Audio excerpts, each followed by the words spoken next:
Ladies and gentlemen, boys and girls of all ages, welcome to the Paranormal Portal. I'm your host, Brent Thomas, and I'm thrilled to be here with you on this fine Wednesday evening for our YouTube-only broadcast and live stream of the Paranormal Portal.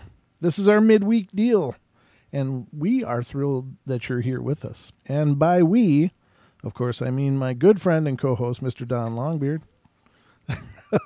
Almost got caught without the hat. No, you did get caught. That was on screen. Don't say that. Derp. Got it. Hi, how are you? I'm good. I probably hear you better now. Go ahead. Oh, hey. That's what you sound like. There you go. Wow, it's amazing what happens when you unmute the mic. Well, it's just because that mic stand was so squeaky and it was grinding my ears away as you were adjusting. But now I think we're good. Ladies and gentlemen, we are here. Adjusted it. And welcome to Hump Day's Eve. Hump Day's Eve. Oop. Oop, oop, oop, oop, oop. Right in the room. And we are here, of course, as always, to give you our best. or something. Or the best you can hope for, because this is all we got. But we are thrilled you're here. I hope you guys have been having a wonderful week. It's been a pretty fantastic week, I think. It's been a pretty good one so far. Yeah, you doing good, brother? Yeah, it's been good. What's been going on for you? It's been hot. It has. Today was warm. Today was warm, except for the fact when I put the garbage in the back of my pick to take it to the dump, it dumped rain on me the entire time. Ooh. It was kind of weird like that. Was it refreshing, though? No, because it just got muggy afterwards. Oh, well, it usually gets cool after a thunderstorm, so I always like that. Me. Well, you're just cool all the time. Just cool like that. Just cool like that, but here we are. Let me say hello in the YouTube chat. Yeah. Hey, everyone. Look at everybody there. Look at all the peoples. Oh. Look at all the people. Yeah. What is that? That sounds familiar. It's Beatles. Oh, it is? Oh. Where do they all come from? I was thinking this is for all the lonely people. Well, that too. So, I don't know if you guys are they're lonely. watching us. Well, they're spending their time with us. Not that we don't love you all for it, but we do. We love you all dearly. Yes. We are thrilled you're here, and thanks so much for being here. And it's always an adventure here on the portal, but so far looks like tonight we're off to a smooth start. Yep, looks as good. long as everything holds steady. I did reboot the computer this time. Nice. Prior to the show, so just in case my computer was going, oh my god, what was that beep? Oh, good. My computer beeped. Oh, it did? Yeah. Oh, okay. And is everything okay? Yeah, so far everything looks all right. All right, good. I've never heard it do that before. We're surviving. I've never heard it do that before, though. Yeah, that was kind of an interesting thing. Oh, you haven't either? Well, ladies and gentlemen, now that I've spoken, of course, the universe will prove me wrong. Thank you very much. But tonight we're going to give you a show about the Mandela effect. And this is, I think, pretty much everybody that I've ever talked to about this can relate to this experience. And I don't mean to preach to the choir here, but I got to put it out there because, there's always somebody that's just starting to, look into this, alternate reality kind of stuff. And what the Mandela effect is, and the reason it's called that is because many people remember Nelson Mandela dying in the 90s. And when did he die, Don? Wasn't it like... Oh, like 2 or 3 years ago. Yeah, or something like that. It was just a handful of years ago that he actually died. But many people remember him dying and remember a funeral and a big grand event going on, and it was really something that people have that memory. So that's where it kind of all began, was when that happened, and so therefore became the Mandela effect. But what it is it's people having memory of things being different than what they are. And that is not to suggest that I believe that it's some kind of delusion or false memory kind of thing, which is, of course, the naysayers will point to that, that it's just false memories, people remembering things wrong, and that's where all this comes from. It's just some sort of psychological trigger or trick of the mind, and there's absolutely nothing to it. Everything is fine. Nothing to see here. Move along. False memory. Right, yeah. Nothing to see here. Move along. Get back to work. It's you got that's the way that some of these skeptical people are like. They're almost like the taskmasters. Don't worry about that. Just check out the Kardashians. Just see what they're up to. Kim, drink your Starbucks. Drink your Starbucks. Text a friend. So it's like there's these people that just thrive on obey. Honest to God, it's almost like they are like the reptilian taskmasters that are disguised by illusion to appear like everybody else. And I'm saying that, of course, tongue in cheek, ladies and gentlemen. But I mean, honestly, it makes you wonder how some people will grab so hard on and desperately work to dispel any kind of unusual activity and make it mundane and norm, and the folly of low IQs. They like to say that an education somehow quantifies them as, being much more in tune and in touch, and everyone else is just foolish and childlike. But I would say that I believe wholeheartedly that something has changed, because, and as I was saying, I think everybody can relate to the phenomena because we all seem to have these memories.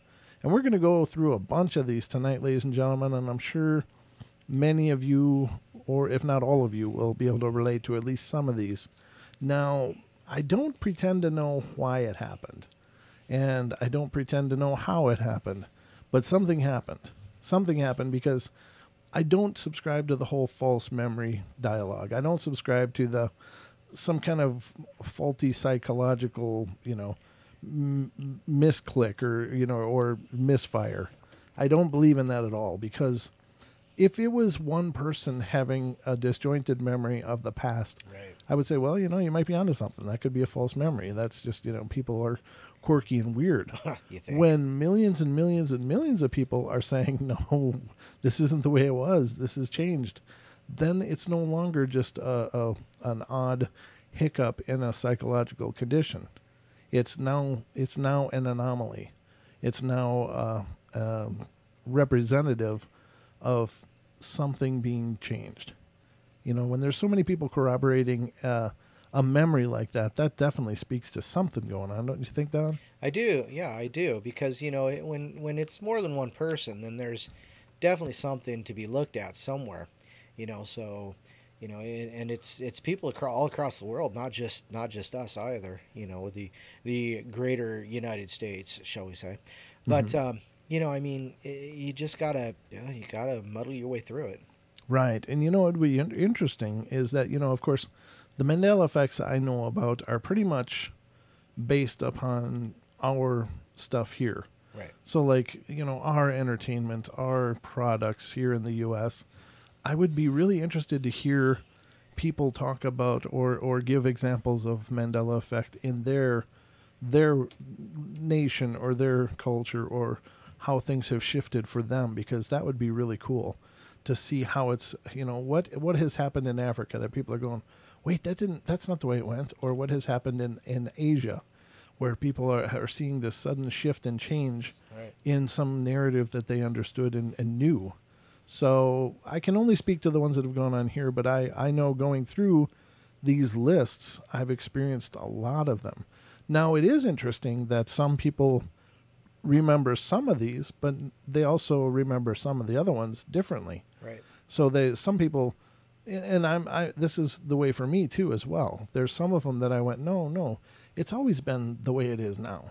I've seen that. So if this is a shift, and ladies and gentlemen, what one of the prevailing theories is that somehow alternate realities have merged, and there's people from one timeline A, that have now moved into timeline B, and their personalities have merged into this timeline. But I would suggest that perhaps it's A, B, C, D, E, F, G all coming into B, that's where some of the disparities come from, where it's you remember some but not others, and then others or some, and you know what I mean. Does that make sense, Don? Yeah, absolutely. Yeah. So that's kind of where I'm at with it personally, is that I think that it wasn't just a a binary kind of thing where it's people from here and people from here, and then something happened and it just kind of mashed here. I think it's just this plethora of alternate realities that somehow some event happened that pushed them in. Now, what is that prodigy, that Max something? The kid, yeah. I don't...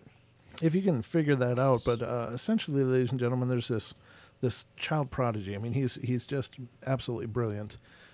He's a theoretical physicist at the age of like 14 or 12 or something like that, and he's done a video about this, and he believes wholeheartedly in the Mandela effect, and that what he believes happened was that CERN was running the tests and basically changed the weight of one electron, which threw everything into this sudden boom change. Max Laughlin. Max Laughlin. Okay, so He's if you get a 13 chance, ladies and years old. gentlemen, 13-year-old Max Laughlin, and he put together this video of him talking and explaining about what he thinks happened. Actually, I'll post the video Oh, can you? in YouTube right now. Oh, we can post links? I didn't know can. that. You Well- probably can too. Oh, okay. But yeah. there it is. There's and he says that he believes that CERN destroyed our reality. Yep. So don't do it now, though. No, wait. Don't go check out Max's video now. You know but what? I'm gonna. Yeah. Let me do this. Remove. Yeah. Thank you. Message retracted. Thank you. Now. We don't want you to leave us yet, because I'm sure Max would be much more interesting than we are. But for now, we just like you to stay with us. Yeah, 'cause, absolutely. at this point, it would hurt our feelings if you left. So. But we'll put that up there again before the end of the show, ladies and gentlemen. You can see that. But it's Max Laughlin, and it's really brilliant. The way that he explains it and breaks it down. The kid is just amazing, and so I'm not sure how it happened, but I'm sure that something has happened.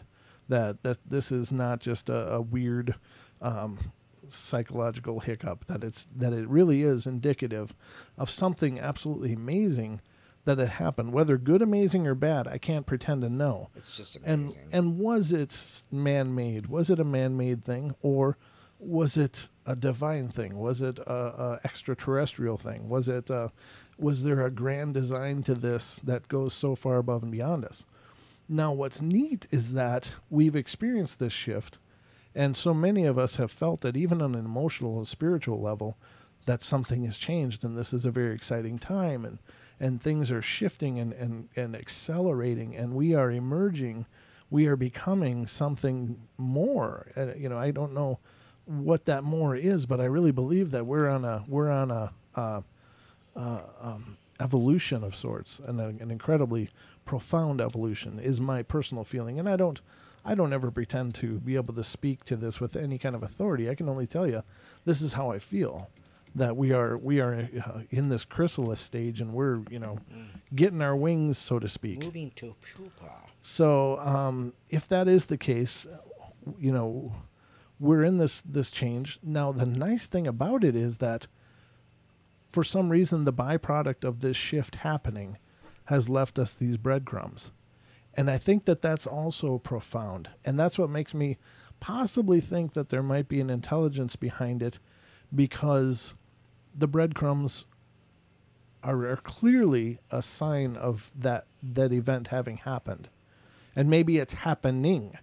Maybe we continue to shift and change and go, because I've heard of things changing and then all of a sudden they're back to the way they were. So maybe we're in this real incredible state of flux, but these breadcrumbs are laying there for us to follow, Right. and to explore, and maybe it'll help to lead us to this higher understanding that we need in order to emerge. And now some people have used the phrase that we're moving into the fifth dimension, of awareness, which is, phenomenal. I think that's great. I'm not sure that I've really gotten the hang of 3 of them yet, but Yeah, no but doubt. if we're going to have 5 of them available fully to us, then that's amazing. But what does it mean? I don't know. But I think that's the fact that it's happening, the fact that so many people are experiencing it, that so many other people are working so hard to dispel the mythos of this, and to make it a fabrication of uneducated minds. It's very, very interesting, and it's very it's not just cosmetic, is my point. Right. This is not just a cosmetic thing like, oh, well, whether it's Berenstain, who cares? That's true. Who cares? I mean, does it really matter that it was Steen and that it's Stain now? No, probably not in the grand scheme of things. But if that one example triggers you to start looking and to start searching and to start questioning, then it becomes incredibly profound. It's like if you light a candle in a dark stadium, it doesn't have a whole impact on the whole thing. It does to a degree, but it's just a candle. But if you use that candle then to light a fuse that lights a billion candles, then it becomes, profound and amazing. So these things, I think, are the breadcrumbs, so to speak, and we need to pay attention to those because they're demonstrating something that we need to learn. So take it or leave it. That's my opinion on it. But nonetheless, this is an incredibly amazing phenomena, and it's certainly one that I think deserves a lot of attention because, again, it's not profound that these things have changed in and of itself. Because if it's just a definition or if it's just a title, well, we can adapt. It was, potato, potato. Right. But if it means that something has changed and that we're in the process of something amazing, then it's nothing short of miraculous. Right. So anyway, it's like it's like you're in a room and all of a sudden a metal pin dances across the floor. It's like, well, that's just a metal pin, but then you realize it came from the grenade. Right. I don't know if that makes sense or not, but that seemed really funny in my head. That was hilarious in my head. You are a funny guy, Brian. Yeah. Don't worry. I'm trying, Don. It's not easy. It's not easy being in here, in this head of mine. O-C-A-R. Oh, my baloney. All right, so let's get into some of these, and we'll see what you guys think. But I think there's something pretty amazing going on. And if you think of some that we haven't covered here, I mean, obviously we have a lot of material to go over throughout the show, but feel free to pipe up and chat what you think about these ideas and what you think of the phenomenon. And Don will look out for those, and I'll look out for them, and we'll mention them on the show as well.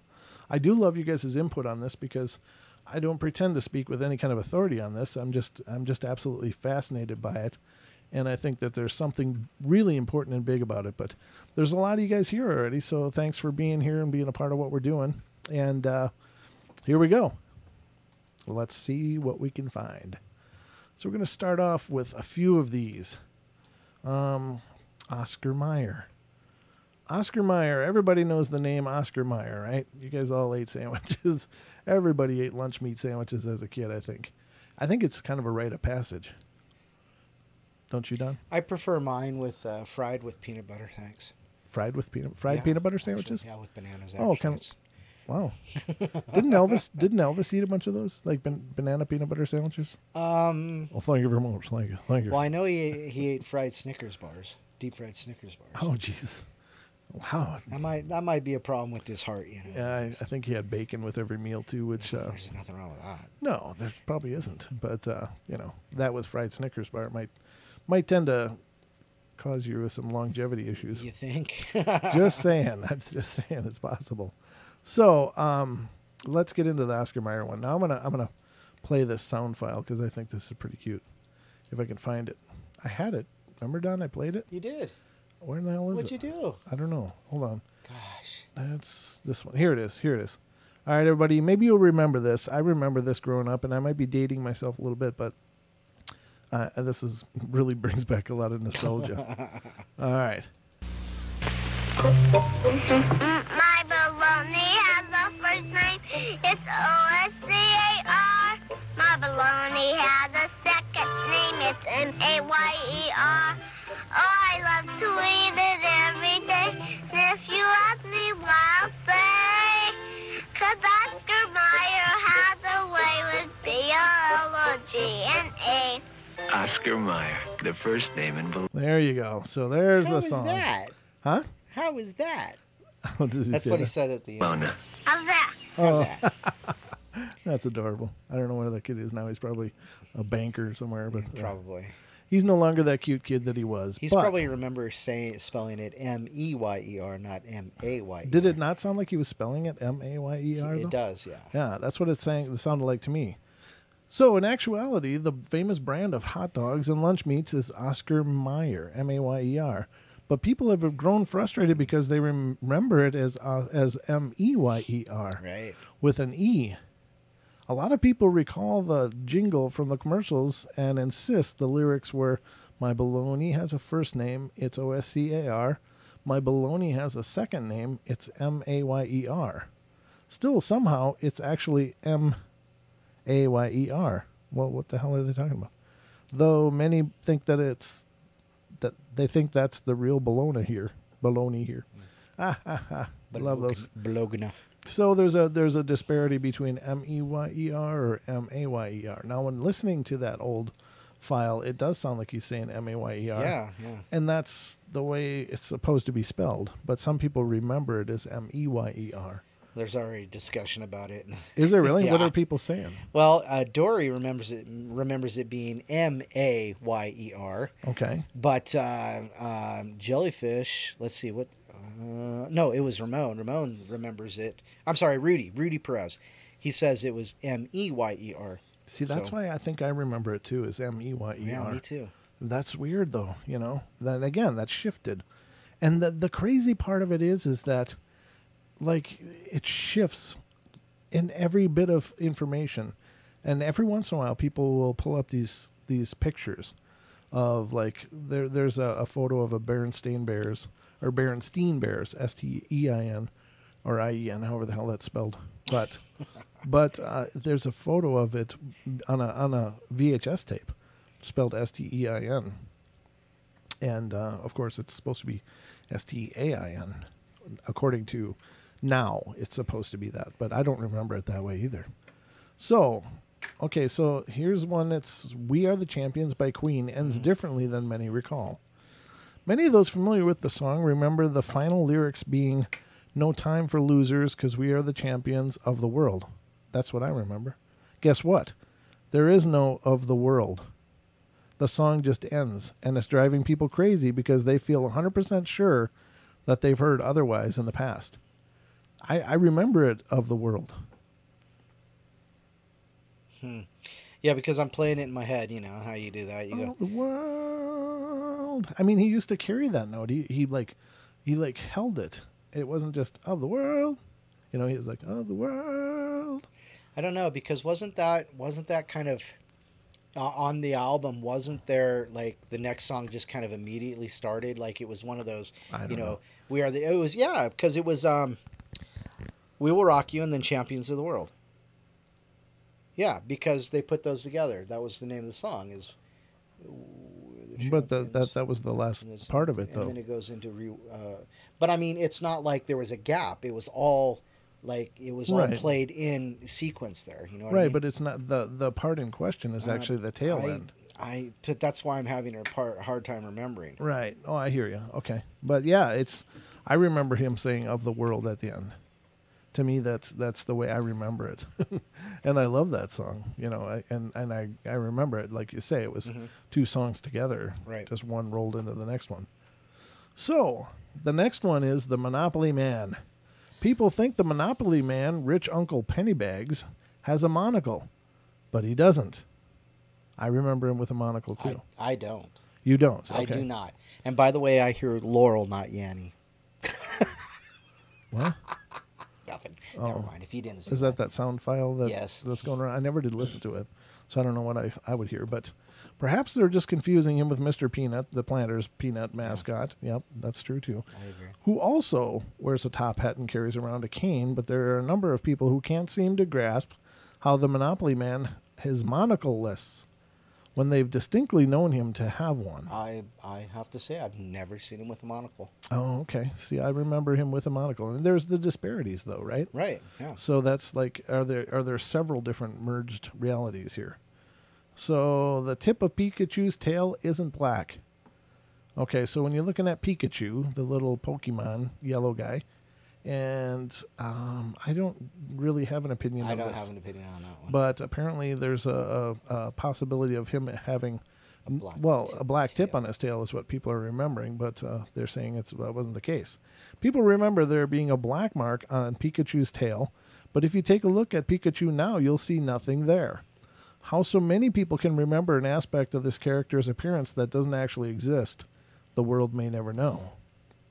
Oh, you know what? And Julia brought up something too. She says, "Isn't his name Mr. Moneybags? Not Pennybags. Pennybags. No, I remember Moneybags. So. I don't think I ever knew his name, to be honest with you, so I wouldn't have an opinion there. Okay. I just knew him as the Monopoly Man. But yeah, very cool. That could be where it would make more sense being Moneybags, Right. than Pennybags. Sounds like he's poor.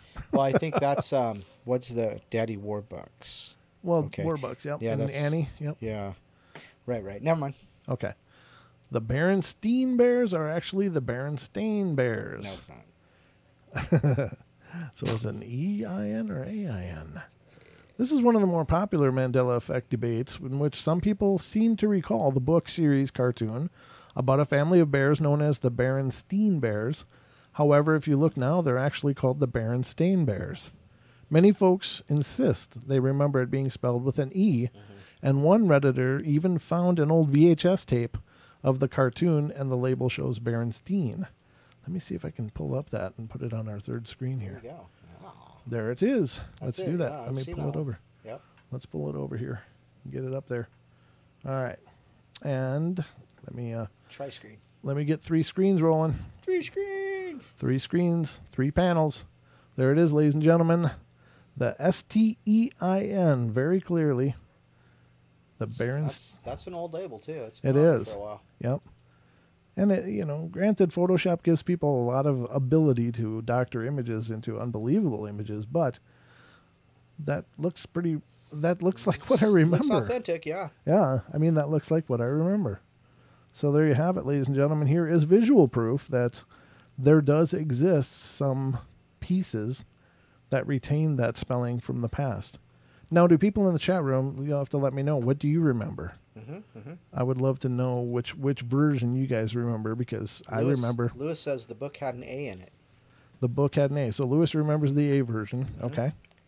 And that's the thing. It's not like one is wrong, one is right. It's just that's the anomaly. That's your reality. Right. And that doesn't mean that you're, any better or worse than anyone else, but it just shows the disparity of these realities coming together and people remembering very, very specifically remembering things differently. So there it is. Cosmic Mortality says the only thing that bothers me per se for the Mandela effect is that do people forget our memories are easily not remembered correctly? Correct me if I'm wrong, but I was reading about neurology memory. No, I think you're absolutely right. Yeah. And there is something to be said for that, Cosmic. But I think that the interesting thing to me is not that people remember things wrong, but the amount of people that remember them wrong. That so many people are correlating this error in memory would, to me, indicate that it's not just a trigger of psychology or a memory issue. It seems to indicate that there's that it's more of a phenomena than an error. I don't know if that makes sense. Well, Pixie just popped in. Hi, Pixie. Nice to see you.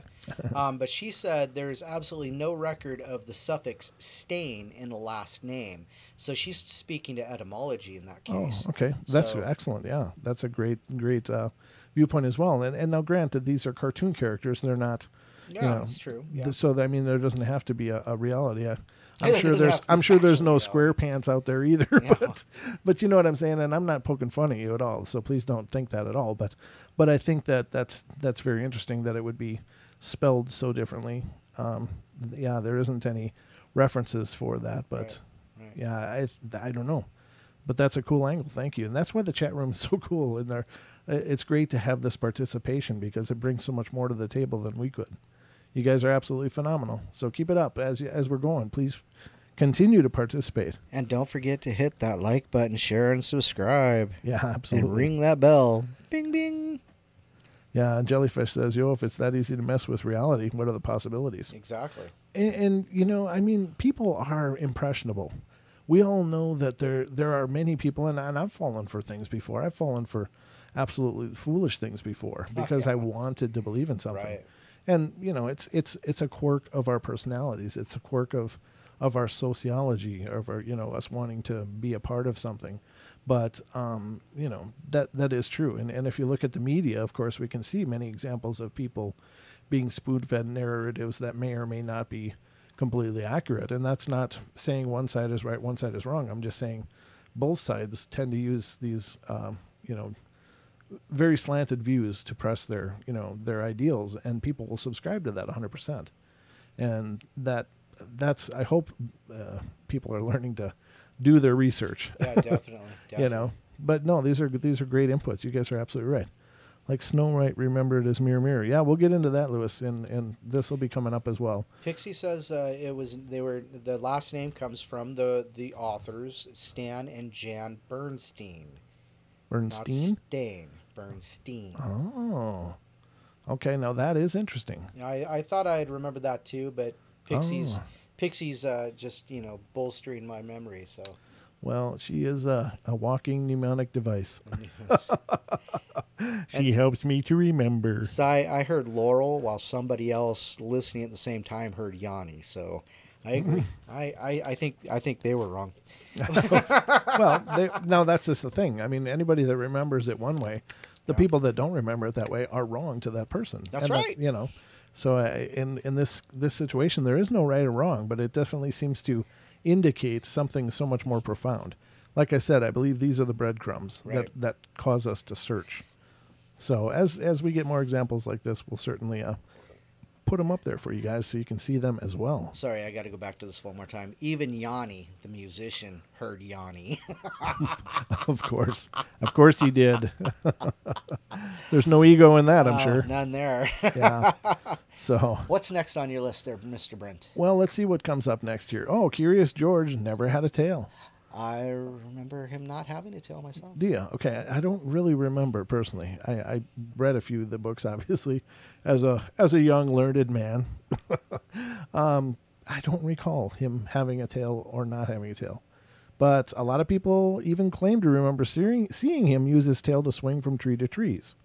If you look up pictures of Curious George right now, you'll see he doesn't have a tail.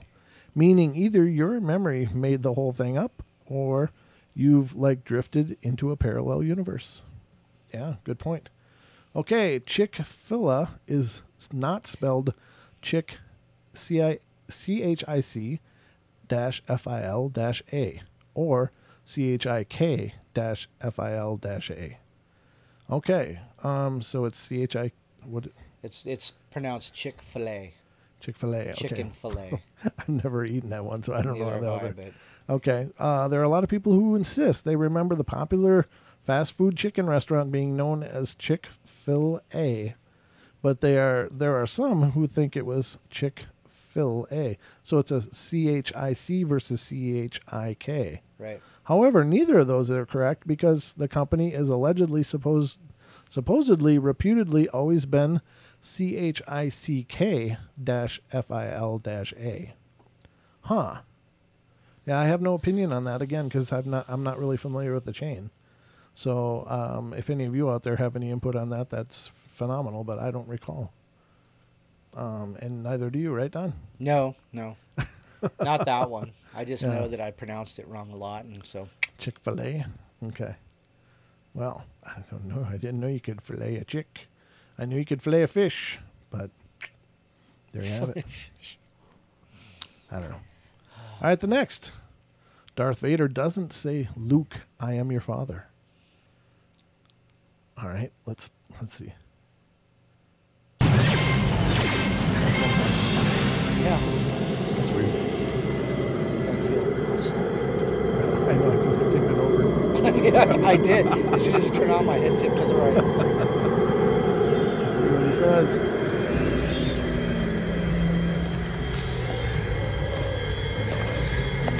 But I hope you guys are hearing it in stereo. It's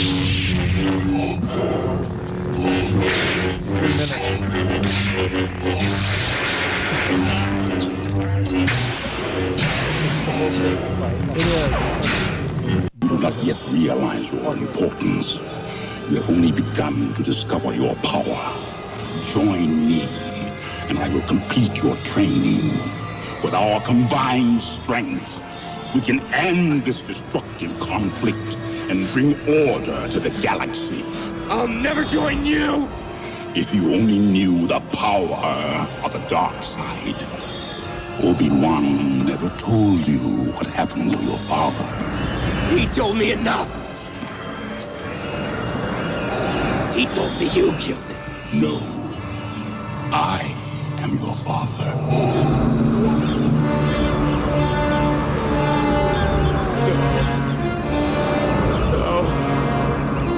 That's not true. I love when the Imperial March comes in at the end of that. That's so cool. Dun, dun, You know what though? dun, dun. I remember people saying, "Luke, I'm your father," but I really Luke, didn't I agree. am your father. James Earl Jones said, "Luke, I am your father," even in other interviews following the movie. Huh? Interesting. You can find footage of James Earl Jones sitting on I think on Johnny Carson show. Okay. I think that's where he said it, or one of the other shows. I don't know. Huh. But Luke, I am your father is one of the most famous phrases from the film, but many are discovering that it's not what Darth Vader said. He actually says, "No, I am your father." So is this just misremembered movie line, or did some otherworldly shenanigans take place? This isn't the only Star Wars related Mandela effect instance, because now we get into C-3PO isn't all gold. I remember the action figures that came out after this. They did not have a silver leg. Many Star Wars lunatics, or actually it says fanatics, but That's awesome. I just had my own Mandela effect. Welcome to the lunatic fringe. Yeah. Fanatics, rather. Star Wars lunatics. Anything's on the board here. It's a Mandela effect. There's some lunatics. I don't know. Some of them get a little out there, but Oh boy. many Star Wars fanatics recall C-3PO being completely gold and were greatly thrown off upon discovering that he supposedly had a silver leg the entire time. A lot of memorabilia doesn't even feature the silver leg, exactly what I'm talking about. Needless to say, I was surprised. It was a surprise to fans who have seen the film so many times yet never noticed the distinctive feature on the popular character. I did not notice it. I No. neither. Because I would think you would notice that kind of a color disparity. You would, and that's the thing that's so bizarre is that apparently even Anthony Daniels, who was the actor in the suit and voice acted it as well as acted it on the scenes, said that they had real trouble filming because of the reflective nature of the suit. So was it picking up a gold hue from somewhere else, maybe from the rest of the body? I don't know how, because it's not like I don't know. Well, see, but if you look at the other 3PO units, there are 3PO units that are silver. Yes. Now, remember when they tore them apart? Yeah. And Chewie ended up carrying them out? Yep. You know, I wonder, if there might be Cloud some City. correlation there, Yep. because, they junked them together again. Well, apparently this is coming from the first episode, the Star Wars, the original, Right. the episode 4 or whatever it actually was. But I don't know. I don't remember a silver leg ever, so that to me is news. But it's bizarre. It's bizarre. So Stacy C in the chat room says, I know some people who had the toy C-3PO with the silver leg. wow, now that's interesting. Very cool, Stacy. Thanks. Wow, I don't know what to say to that. I guess it's again, I guess that makes it a little more rare. It does. Yeah, well, yeah, exactly. Because I remember the action figures. They were just these, they were only about this tall, but they were all gold. And, maybe it was, that's cool if there was one. And it's that, was it a production issue? Was it just the timeline merge? I don't know. It's weird. Very strange. But the funny thing is that's the cool part of this phenomena, is that everybody can relate to some of this. Everybody has some kind of story. Mr. Rogers' theme song opening line is different than people remember. During the Mr. Rogers neighborhood intro, he'd sing a little jingle that many people remember with the line, "It's a beautiful day in the neighborhood." That's not what it was, though. Instead, he clearly states, "It's a beautiful day in this neighborhood," which just doesn't sound right to those who feel like they know the correct wording without a shadow of a doubt. Huh. Well, here's the interesting thing. People think the Mona Lisa is smiling now, but she used to be emotionless. Huh. Those look like two totally different pictures, though. They do. A lot of folks passionately insist the Mona Lisa has changed because they remember her having a straight face, but now they feel it seems as if she's got a smirk. No, I remember her as just kind of the stoic look, Yeah. I don't remember a smile. That image is weird, though, because you're right. The looks second like one a totally looks different image. Yeah, the second one looks like the one I know and I'm familiar with, but the first one has a rounder face too. Yeah. But I don't know what they're doing here. Kit Kat doesn't have a dash. Oh, I don't know. Some people seem to remember there being a dash in Kit Kat, making it Kit-Kat, but there isn't one, and that frustrates them because they're sure that once upon a time there was one. People remember the Sinbad Genie movie from the 90s, but there isn't one. And you remember that, right, Don? Well, here's the thing. Now, okay, so it was Shaq who played Kazam. Uh-huh. There was I don't remember ever being especially him, what's his name? Sinbad? Sinbad, yeah. I don't remember Kazam with Sinbad, or Shazam with Sinbad. I remember Kazam with Shaq. Okay. Interesting. Many people claim to recall a Genie movie from the 90s that starred Sinbad. The only problem is there never was one. The same people insist they aren't confusing it with the 1996 flick Kazam, which starred Shaq as a genie. They don't know the title or what happened to the movie's existence, but they're all very certain that once upon a time it was a thing. No. Now here's one that really bothers me. Yeah, this one twists me too, yeah. Life isn't like a box of chocolates. It seems that the majority of people confidently remember Forrest Gump stating that his mom always said life is like a box of chocolates. Mm-hmm.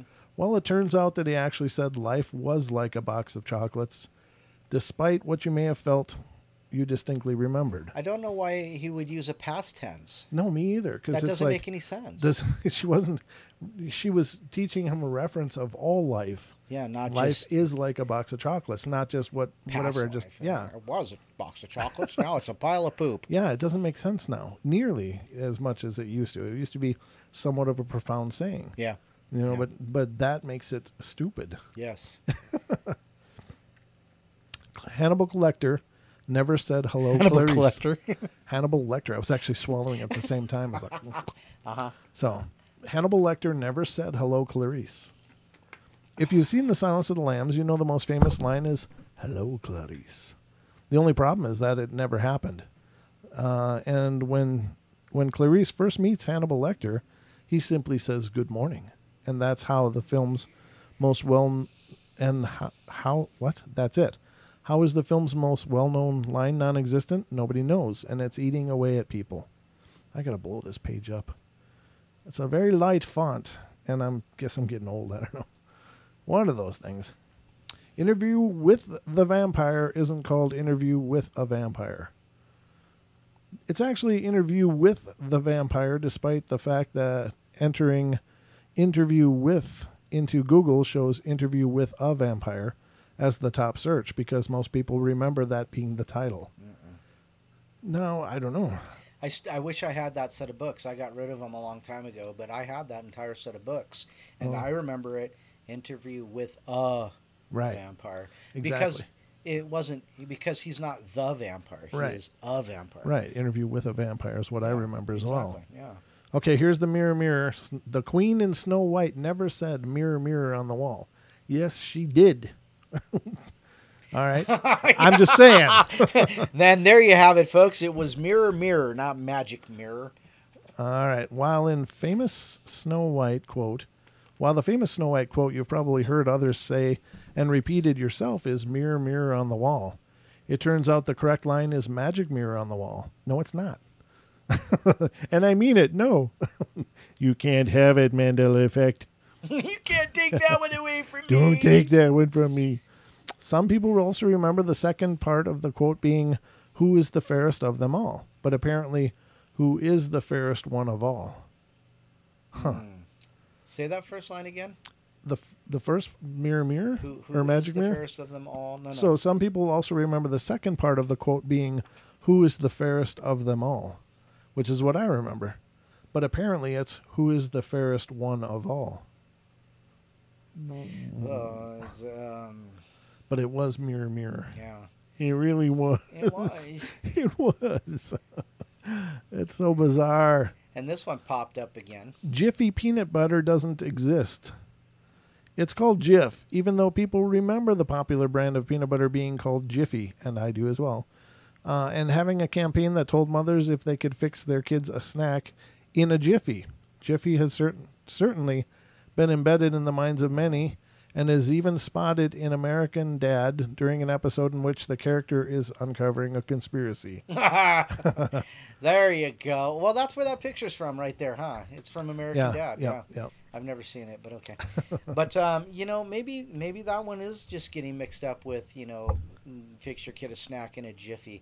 But I remember calling it Jiffy. I remember seeing that label, though. That's what's weird. I've seen Jif as well. I figured they must have chopped it just, as a emerging rebranding or something. I don't New and improved. Right. Or, welcome to the 80s. It's now Jif, or whatever. Yeah. Rudy in the chat room says, are you confusing it with Jiffy Pop? Well, Jiffy Pop is out there. That's true. Jiffy Pop's always been Jiffy Pop, though. But yeah, exactly. And I never really ate popcorn, but I ate a ton of peanut butter. A lot of the chat room is saying that it was Jif. It's always been Jif. No, it wasn't. Let's see. Skippy, not Jiffy. Choosy Moms Skippy, choose that's Jif. true. That's true. Now, that's an interesting thing. Is that where the hiccup comes from? Is a mashup between Skippy and Jif. Mm-hmm. So are people remembering Jiffy? Because I remember Skippy. That's true. Now that is actually plausible. Shannon's got a point there. Mm-hmm. Maybe it's a transposition of Skippy into the Jif title. I don't know. Maybe the old label of Skippy was similar to what this Jiffy label is.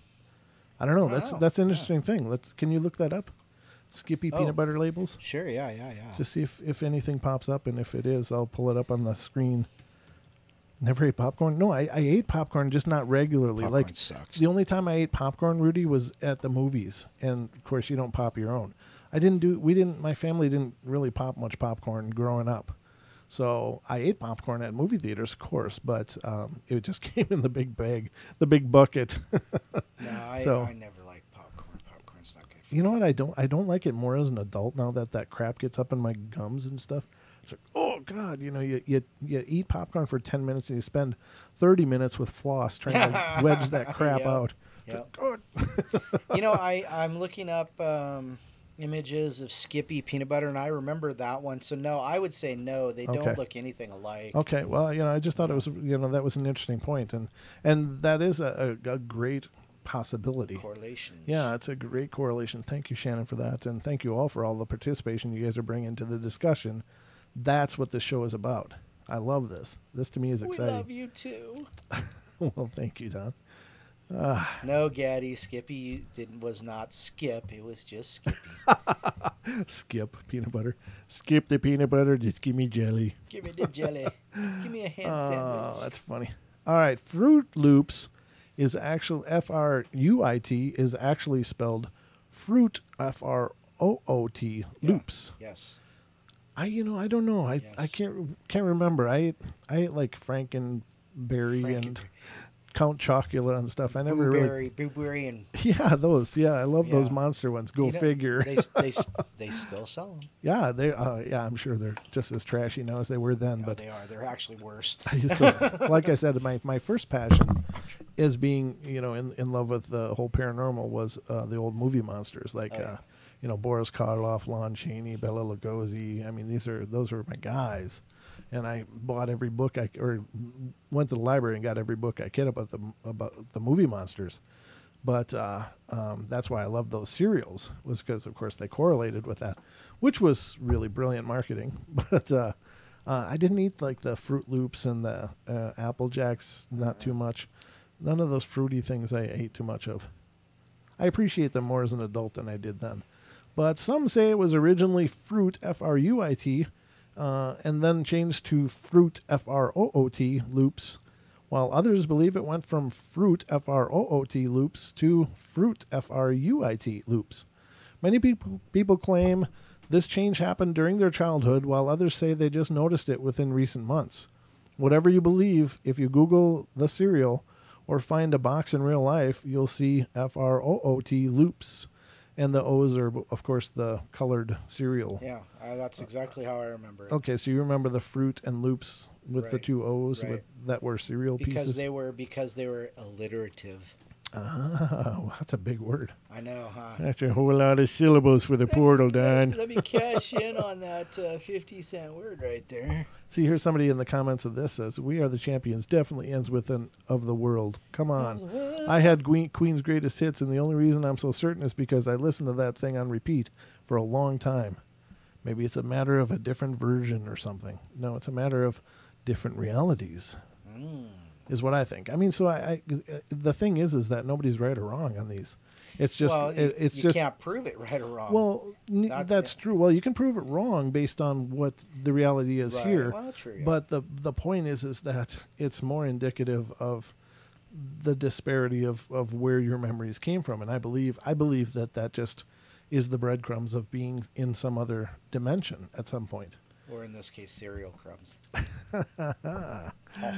Yes, ladies and gentlemen, he's here all night. He's a comedian. Mr. Longbeard just busting out the funnies. Yeah, no, I don't. You know what? Fruit, F-R-U-I-T, is just wrong. Yeah, and indeed, in this case, you're right. That it is F-R-O-O-T and L-O-O-P-S, with the cereal pieces being the O's. Mm-hmm. But very interesting. Very, very interesting. Let's see what else we got here. And some of these may be repetitive. Oh, sure. There's that. Bernstein. There's Mandela. Okay, so that was number one. So, of course, every time you pull up a list, it's going to repeat the ones you already covered. Right. Now it's Sex and the City. No, it was Sex in the City. Right, that's what I remember, too. Well, Carrie, Charlotte, Samantha, and Miranda had a lot of sex in the city on their 6-season show. The show itself is actually called Sex and the City. Huh. I don't think so, but that's not how I remembered. And there's The Life is Like and Oscar Mayer and The Monopoly Man. J.C. Penney, as being P-E-N-N-Y, is actually J.C. Penney, P-E-N-N-E-Y. Yes. I think that's. I don't think I remember it with the E at the end, or without the E at the end. Right. I think I remember it as P-E-N-N-Y. But apparently some people do. We Are the Champions again. Oh, yeah, but see, that's when you're talking about concert and live performances. Sure, that's totally different. Yeah. Because you have to go back to the original recording. That's true. I guess you would. Oh, Sally Field. Here's the one. Sally Field didn't say, "You like me. You really like me." Yes, that's what I remember that she did. In 1985, when Sally Field was accepting her Oscar for Best Actress in Places in the Heart, she gave a memorable speech, but do you remember it correctly? You may be thinking she said, "You like me. You really like me." She said, "You like me right now. You like me." That's what they're saying she said. That's not what I remember hearing, and that's not what was immortalized from that in pop culture. Ooh, I'll beat you up over the next one. Okay. What do you mean? That one. That's exactly what he said. You've got some explaining to You do. got some splaining to do, Lucy. You got some splaining to do. Because Ricky Ricardo never said that. Whatever. For many I Love Lucy fans, quoting Ricky saying, "Lucy, you got some splaining to do," is one of their favorite things about the show. You guessed it, Ricky never said that. He told Lucy to splain and even to start splaining multiple times on the show, but he never said the full phrase in all of its 181 episodes. Huh. 181 episodes. That's pretty cool. Yeah, well, it was a great show, though. It really was, yeah. Mona Lisa Smiles, we covered that one. Mr. Rogers, we covered that one. Kit Kat, Doesn't Have a Dash, Interview with the Vampire. With a vampire. Chick-fil-A, we covered it. There were 6 people in the car when JFK was shot, not 4. When John F. Kennedy was shot in his motorcade had 6 people in the car, not 4. This is going to be pretty hard to explain to the people who clearly remember the 2 people in the very front of the car as being non-existent. The angle of the footage can probably account for the missing people in the limousine, but this will still be weird for the people who don't remember ever seeing them before. Huh. I don't know. It's, that happened, of course, before I was born. Interesting. Ken says Sally Field won the Oscar for Sybil, not Fields of the Heart. Oh, okay. Well, that could be just a typo in the article. It could be a typo, yeah. I don't know. Now, don't let pareidolia bring on false memories. Come on now. Yeah, no. That's interesting. So it is. I don't know. Snow White we covered. Yeah, there was no Sinbad, Pikachu's tail, Fruit Loops, Jiffy, Jif. Whiteout. Whiteout is spelled W-I-T-E out. Mm-hmm. Huh. And it's not good for computer screens. All right. It seems pretty ironic that the brand advertising to fix your mistakes has a clear misspelling on its title. That's right. Whiteout is actually W-I-T-E out. Mm-hmm. No, I wouldn't know. I don't use enough of it. Mickey Mouse does not wear suspenders. Yeah. Mickey Mouse's high-waisted shorts are totally in style. But we hope they're pretty tight so they don't fall down, because Disney's most famous character doesn't have his iconic suspenders. While the official cartoons don't show Mickey with shoulder straps, people say they had toys and stuffed animals when they were younger that had the mouse in his full outfit. Huh. I don't know. I wonder if during the Steamboat Willie cartoon, if he had suspenders in that. Let me look it up. Yeah, it'd be interesting. I can hear the song. Yeah, and it's all over right now. They're putting it on all of the videos and stuff coming out. Oh no, this is interesting. The next one is pretty interesting too, but I'll get to it in a second. I'll Steamboat. let you look that up. But Steamboat Willie. Nope. In Steamboat Willie, he does not have suspenders. Oh, okay, gotcha. All right, I'm just looking here. Shake my head, Randy's shaking her head. Yep. Shaking it or smacking it? I don't know. She's SMH, right? Okay. That's shake my head. Smack my head. All right. All right. Mickey wore them on the tugboat. That's the Steamboat Willie that I was wondering about. And it was the original Mickey too, not the one we remember too. There was 2 different Mickeys. Right. Well, one wasn't called Mickey though. It's called Mortimer. It's called Mortimer Mouse? Oh, that's right. So he's never like pulling on his suspenders as he's in there? Nope. Okay. Nope. I thought I remember a scene in that where he's like yanking at his suspenders and snaps them or something. Well, we know your faulty memories. Yeah, well, there is no faulty memory, Don. There's just different realities. Now, who was now Steamboat Willie, and then the antagonist in the show has a suspender, but more like bib overalls. So he has like one whatever they're called. So, but no, not in Steamboat Willie. Huh. Okay. Well, there you have it.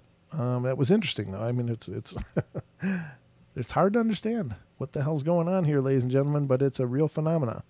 Now, here's one that's interesting, and I don't remember this being the case at all, but it's actually Gandhi as in Gandhi and not Ghandi.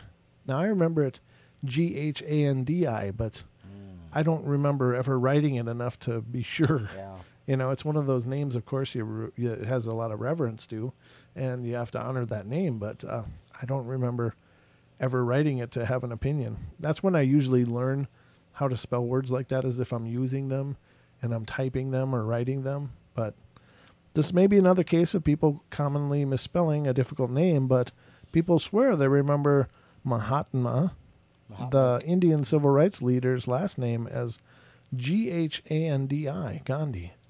And that's, if I was going to spell it, that's how I would have spelled it. It's actually Ghandi. Huh. I don't recall it being that before. But again, it's not something I've used a whole lot, so I don't know. But it doesn't look right that way to me. With the H or without the H? With the H at the end, rather Okay. the H should be after the G as far as what feels right to me. But again, Smokey the Bear is actually just Smokey Bear. Yep. So what do you remember, Don? I remember Smokey Bear. You do? You don't remember Smokey the Bear? Uh-uh. Oh, okay. I remember Smokey the Bear. That's because I'm from the right timeline. The lovable forest animal who tells kids they can prevent forest fires is named Smokey Bear, not Smokey the Bear, like we all remember. What you may not know is Smokey Bear was an actual bear cub. Yeah, that's true. I did know that, but who escaped a New Mexico wildfire in the spring of 1950. One explanation for this Mandela effect is the bear's actual name differs from the 1952 Steve Nelson and Jack Rowling song, which calls him Smokey the Bear. And that could be too. I don't know. I mean, I don't pretend to say that every one of these has got to be some kind of weird anomaly. There is certainly there's certainly enough examples that could just be, mistaken memory. Ooh, I'm going to end up typing something there. Got to be careful. But just collectively, so many people having these different memories is what makes it real for me. The man versus the Chinese tank in Tiananmen Square. The tank didn't run over the boy in Tiananmen Square. While discussing history with her husband, one woman discovered she believed the tank ran over the protester who blocked its path in Tiananmen Square in 1989. Her husband remembered it going around him. In reality, the tank does go around him. So why did they have different memories? It's possible the woman was merging the massacre which occurred in Tiananmen Square with what happened the day before when the Chinese official killed hundreds to thousands of students protesting the regime. Right. Okay, now here's the big one. This one to me... I know, this one makes me mad too. If you build it, he will come. In yet another misquoted movie line in the movie Field of Dreams has the line, if you build it, he will come. Most people think the line is, if you build it, they will come. Which makes sense considering the main character, Ray, builds a baseball diamond and baseball players show up. However, the actual line almost feels like the movie should have a biblical context. The thing about that one, though, is they say if you build it, he will come, because they're talking about his father. Right. Not anybody else. Not Shoeless Joe, not no one. It's if you build it, he will come. Right, but he doesn't know what that means. But that's what was said, not they will come. That's what you remember. That's what I know. No, well, you remember. I know. I know. Well, nobody's an authority. Because they were talking about Danielle's wrong. All right. Aqua actually sang I'm a Barbie girl in the Barbie world. No, it's not. I'm a Barbie girl in a Barbie world. Oh. Aqua is referring to a very specific Barbie world, the Barbie world to be exact. Don't worry, we're singing it wrong in our heads right now, too. I'm a Barbie girl in the Barbie world, I guess. I don't know. I don't know. I mean, it's a cute song. Care about. Cute song and all, but I don't know. When you're taking the easy way out of that book report, you're on Cliff's Notes. Oh, is it Cliff Note or Cliff's Notes? Cliff's Notes, apparently. I always remember them as Cliff Notes. The tool most of us used for every book report ever written is called Cliff's Notes, not Cliff Notes. This makes sense considering its creator's name was Clifton, but we can't help but think it just sounds wrong. We're not the only ones. Even Wikipedia addresses the common misconception that the study guides were called Cliff Notes. Now, I've always heard it referenced as Cliff Notes, but I've never used those for anything. So I did my homework. you know what? I'm ambivalent on that one, but it would make more sense to me if it was Cliff's notes, because it's the notes specifically from him. He's the one that started that whole genre of book writing. But Danielle, just because you're from Iowa doesn't mean you're right. Well, she does. She's probably more of an expert than any of us. No, she's more of an expert of Children of the Corn. Well, that's true too. Malachi, he wants you too. All right. It was never called daylight savings time. What? Oh, so I guess there's daylight saving time. I've always heard it daylight savings time. Daylight isn't the only thing being saved. The term daylight saving time is also saving the use of the second S. That's right. It was never daylight savings time. The actual version sounds more grammatically correct, but that doesn't explain why so many people remember it incorrectly. I remember it as daylight savings time. Yeah. Looney Tunes, Looney Toons, is actually Looney Tunes, Looney Tunes. I think I remember it Tunes. I don't know. Tunes, yeah. But in this case, we'll agree. Well, thanks. Got the Don stamp of approval, ladies and gentlemen. I'm moving forward. They're cartoon characters. They don't sing or have special musical abilities. So we're just as baffled when it comes to Looney Tunes, Tuons, actually being called Looney Tunes, Tunes. Apparently, Walt Disney based Looney Tunes off the musical series Silly Symphonies, in this universe, at least. Apparently, Walt Disney. This is Warner Brothers, though. It's Warner Brothers. What? What the hell? No. Apparently, Walt Disney. Apparently, Walt Disney based Looney Tunes off of the musical series Silly Symphonies. I think they have that backwards. Yeah, I think that's unless we just hit another Mandela effect. Wow, Disney really does own everything now. Now we know the source of the Mandela effects, ladies and gentlemen. Yes. It's actually the Disney Corporation. There you go. Who sponsors CERN experiments with the Large Hadron? They probably got a Hadron Collider underneath Space Mountain, for all we know. Oh, that's why it's called Space Mountain. When Jaws pops up, he says, "You're going to need a bigger boat." Apparently, Roy was planning on flying or teleporting out of the situation. When Jaws shows up for the first time in this iconic scene, he says, "You're going to need a bigger boat," instead of "We're going to need a bigger boat." It's odd that he wouldn't include himself in the danger, but nevertheless, he deems the massive man-eater lurking in the waters below as someone else's problem. That's true. Why would he say you're going to need a bigger boat? He's right there. He's on it. Yeah.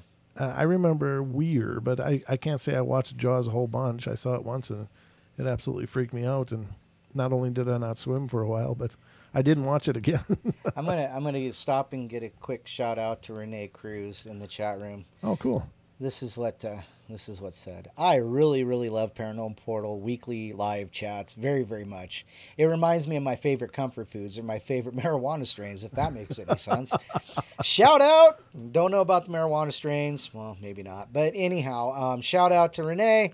You're awesome. Thanks. Yeah, we always love a helping of praise. But, I can't take a lot of credit for the chat room. That's all you guys out there in the chat room doing it. But we're thrilled you're here for whatever that's worth. We have some amazing listeners. I'm just catching Jaws was kind of dumb, Julia says. At the time it wasn't, though. It was absolutely... It was terrifying. Yeah, I mean, that first scene of that woman... That boat's just not big enough. That woman just swimming out to that buoy, and then all of a sudden, boop. It's like, oh, man. How brutal is that? And that poster was just brutal. Oh, anyway, yeah, it definitely disturbed the hell out of me. Yeah. It was one of those, I don't watch horror movies. I don't know. It's just something about that gratuitous violence. It's just being empathetic and all. It's just like, even though it's pretend, right? It's those actors do a pretty good job of relating pretending that emotion. It's just They're hella good pretenders. Hell good. Hella good. Hell good. Yep. You know, let's see here. You got more? Yeah, I got more. Oh, okay. But, I was going to do Pixie Sticks. Pixie Sticks is actually spelled Pixy, not Pixie. So we got Galactic Pixie. You're going to have to change your name, girl. It's Pixy. It's Pixy. So just to set it straight. Yeah. People remember Pixie Sticks, Pixy, still spelled like the fairy's sugary treat. However, the Pixie Sticks never existed, Pixie. Those following the Mandela effect aren't the only ones getting this wrong. Popular retailers, Dollar Tree and Kmart advertise the product as Pixie sticks, despite the picture clearly spelling Pixy with a Y. Huh. Chartreuse isn't rose-colored like everybody thought. Huh. If you think chartreuse is a pinkish purple shade, sorry to tell you, but you're wrong again. The actual color is yellowish green.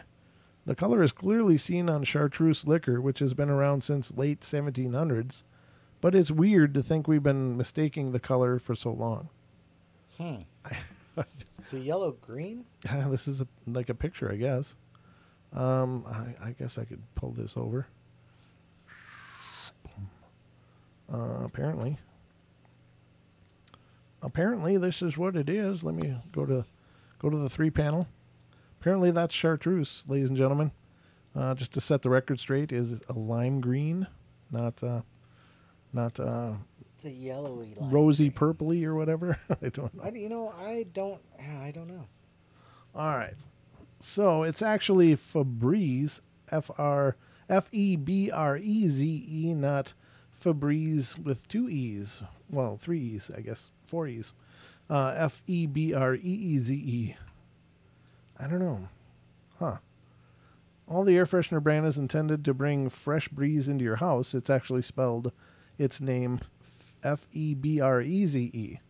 It just doesn't look right to try this for the single E to make the double EE sound. However, maybe squiggly line on top is supposed to indicate it's a long E. Oh, that's true. I guess. I don't know. Could be. Randy's having a fit. It's 2 E's. Oh my God! Ah! Randy's stroking out in the chat. Brain stop. It's all changing right before your eyes, Randy. Sorry. I don't know. Shouldn't use it anyhow. Skechers doesn't have a T. Okay, we're thinking this one sounds pretty sketchy because Skechers no longer has the T. Many remember. The popular shoe brand has always been Skechers, Skechers. Don't believe us? Type it into Google and you'll see no shoes or brand that contain the T. Gene Wilder is dead again. Huh. Like the original Mandela effect, many think Gene Wilder is yet another example of Nelson Mandela's multiple deaths. Online Redditors remember Wilder dying a few years back with Willy Wonka played on TV in memory of him. He actually died in August 2016. Huh. That is a few years back. Couple. Well, it is now. When was this written? I don't know. Those onion chips are Funyuns. Yep. Y-U-N-S, not Funyuns, Y-O-N-S. Nope. Huh. Okay. Popular chip is known for its circular shape and onion flavor, but there seems to be one distinct change to how people remember its packaging.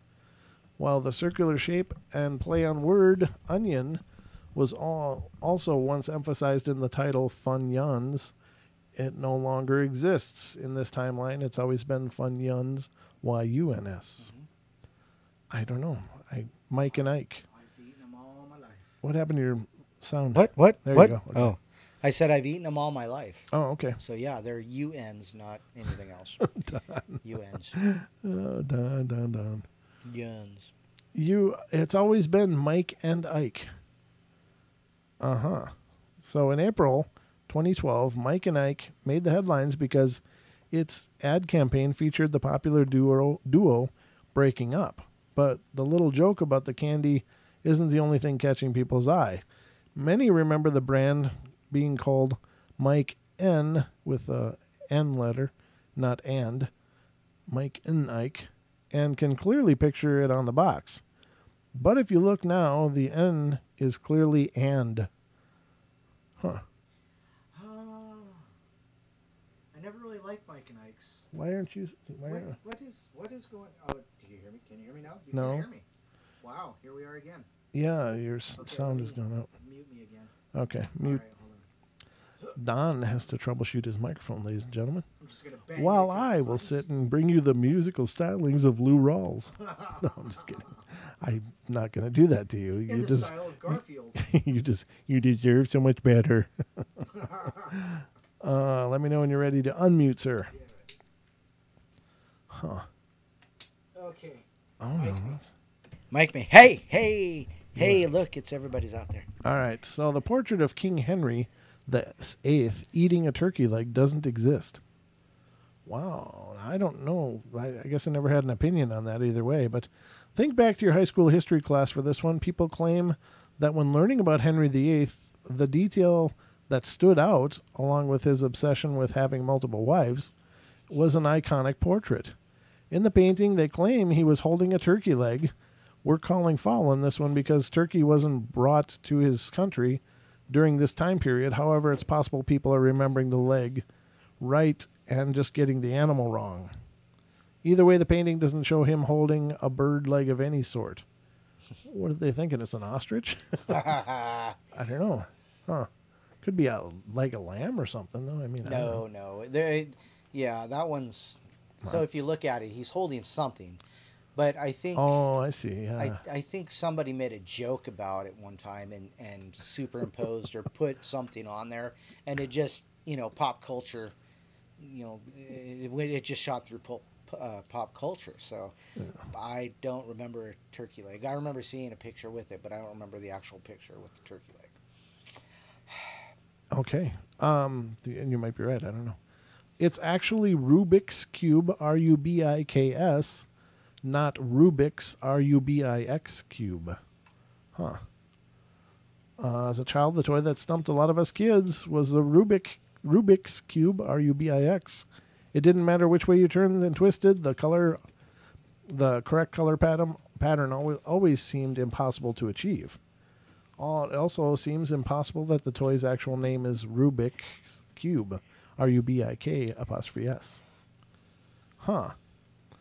That popular kids arcade is Chuck E. Cheeses.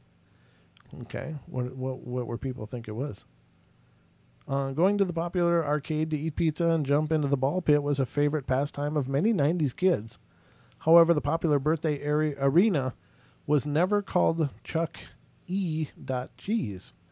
It's always been Chuck E. Cheeses.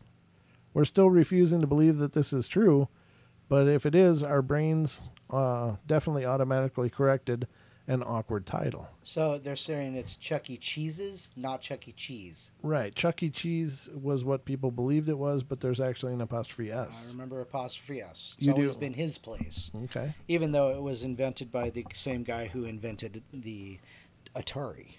Okay, now here's one I've not seen before. Cup of Noodles is actually Cup Noodles. It's Cup O Noodles. No, it's not. Yes, it is. Well, in your reality, it is, but That's 'cause or it was. I have the right one. Every college student's go-to dinner seems to have a new name. While we once remembered our microwave noodle brand as Cup O Noodles, it's actually just Cup Noodles. Mm-mm. Say it out loud. It sounds so uncomfortable. It does. As I'm saying it now, it just feels like I'm just dying to say that O. Mm-hmm. I want to say the O Noodles. I don't know. This is so bizarre, though, right? I don't know. I don't know what's doing it. Everybody says it's Cup O Noodles. See, that's just right. Yeah, and I agree with all you guys. That's what I remember, too. Now, some of these are just awkward as hell. And, if so many people remember. Yeah, no, Cup of Noodles. Right, Shannon. That's what I remember. That's what I remember as well. Was Cup O, they changed it. Yeah, Rudy, I agree. Josie, Cup of Noodle? Exactly. Julia says ramen. It's a different noodle, Julia. Brand changed it to Cup of Noodles. Yeah, maybe. Very bizarre. That's funny. cup of salt. Yeah, Cup of salt. that's about right too, Cup Julia. of heart attack. Yeah. You're not supposed to eat more than. You're not supposed to eat those. You're supposed to wait 3 days. Did you guys see what that scientist did with like ramen noodles? He had somebody eat ramen noodles, or he ate it himself, and then put one of those cameras down in his stomach. Oh God! And it was like 2 days, and the noodles were just like Yep. they were. Yep. They weren't breaking down. It's like, wow, what the hell are those things? They're not food. At that point, they're no longer They're food. not, no. If they don't break down, then they're not good for you. Oof. Oh, and you're not supposed to microwave cup o' noodles either. Oh, Yeah, because the foam, it oh, sure. It must release some of those chemicals. Well, it'll melt also. But Well, you're absolutely correct. yeah. The bleeding off of Anything plastic shouldn't be microwaved. I'm sorry, but they say plastic is, many plastics are microwave safe, but I don't need breasts personally. I appreciate breasts and all. Don't get me Never wrong. leave the house. I'm not trying to sound like a pig, but I mean, honestly, God, the chemicals that are released from those things are just scary. Extrogenic effects. Yeah, terrible. Yeah. Well, there you have it. But let's see what's next. All right, it's not double stuffed or double stuff Oreos with one F. It's what? Double stuff with what?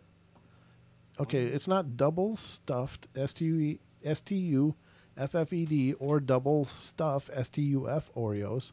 It's double stuff STUF Oreos. Well, what the hell? I got to get to the narrative here because they're confusing me. I was lost. The spelling on this one will make you cringe. Double stuffed Oreos aren't stuffed, or even double stuff STUFF. They're okay. So they just screwed up in the title. Right. There should have been 2 F's in one of those, but it's actually double stuff STUF Oreos. Now, why the hell would they just skip an F? Because somebody can't type. Huh? There you go. It's so weird to look at, but there may be. It also may be to save the brand from getting sued, since these Oreos don't actually contain double the cream stuffing. That's true. You never know. All right. Judge Judy never used a gavel on her show. I never watched enough of it to know, but staying home sick from school was worth it if you could flip on Judge Judy and see her berate the defendants. Many remember her maintaining order in the court by swinging her gavel against the podium. However, not once in its 21 seasons will you ever see the popular judge with a gavel. Well, now it's time for a major binge sesh. Tweedledee and Tweedledum have green flags on their hats, not propellers. I don't recall. Yes, that's correct. What, you agree with the green? Yes. Okay, you don't remember propellers. Okay. Alice in Wonderland produced many memorable characters, from Alice in her iconic blue dress to the Cheshire Cat. The characters have always been reproduced in tons of memorabilia, and even tattoos on people's skin. This includes Tweedledee and Tweedledum. However, there's one detail many are getting wrong. The twins never had propellers on top of their hats. In reality, they had green flags. Mm-hmm. Tom Cruise isn't wearing a white dress shirt or sunglasses in the Risky Business dance scene. I don't know about the sunglasses, I guess. I didn't really care what color his shirt was. I don't know. If you've been to a Halloween party in the past 10 years, you've likely seen someone dressed in a white men's dress shirt and sunglasses. They're Tom Cruise from the iconic Risky Business dance scene, of course. Only that's not what he was wearing in the movie. As you can see from watching the scene, they got a clip in here. He is wearing a pink pinstripe shirt and no shades, although he does wear sunglasses throughout the rest of the movie. I remember him in one part of that dance scene. He grabs a guitar, and that's the only time I remember him wearing glasses in that. Okay. But it would make sense because he always wore glasses too. Right. Sunglasses. Oh, Pixie's triggered. Watch out. What? She remembers sunglasses? No, I think she's referring to the Tweedledee and Tweedledum. Oh, okay. Gotcha. That's the majority of what I have. What do you got, Don? Okay, let me see here. Flintstones. The Flintstones. Meet the Flintstones. It's a yabba dabba doo time. That's it didn't pop up. Where is it? I know it's here. I marked it. Hold on. Oh, here we go. So, the Flintstones. This one has tended to shift in and out of reality, but has freaked me out throughout my research. Just under 1 week ago, the Flint with a T was spelled without a T, as in the Flintstones. Today I went to Google it and saw that it changed from Flintstones to Flintstones. It was back to its original spelling. Wow. I might sound crazy saying this, but I only want to remember. I'm only a one. Okay, so this is somebody who's writing it, but I'm not the only wannabe Mandela effect expert that has kept up with it and noticed the constant shift. I'm glad that the T is back, because in my childhood I remember vividly remembering it spelled Flintstones. Most remember the last name as being Flintstones, which makes sense because flint is a type of rock. Right. And the family lives in the fictional town of Bedrock, where everything is made of rock. Well, okay. However, if you went back to watch it last week, their name actually was actually Flintstones. Today, it's once again Flintstones. So they're saying that this one's flipped back and forth. I don't ever remember Flynn, Flin, stone. No. I remember Flint stone because everything was a stone reference. Right. Yeah. Mr. Slate. Yeah. Barney Rubble. Yeah. Flint stone. Yeah. Everything was related. So there you go. There you go. Let's see here. There was another one. There's the Bernstein Bears again. I did have a couple more. Okay. Mirror, mirror on the wall, Sex in the City. Box of chocolates, beautiful day. Life is like a box of chocolates. I don't care. It's not was. It is. No, because he wasn't. Yeah, they're not talking about past tense. They're talking about present tense. She was teaching him about life. Exactly. Exactly. It just cheapens it, you know? Where was the one that I found? Okay, the target symbol. Yeah. The number of rings on Target's bullseye logo has.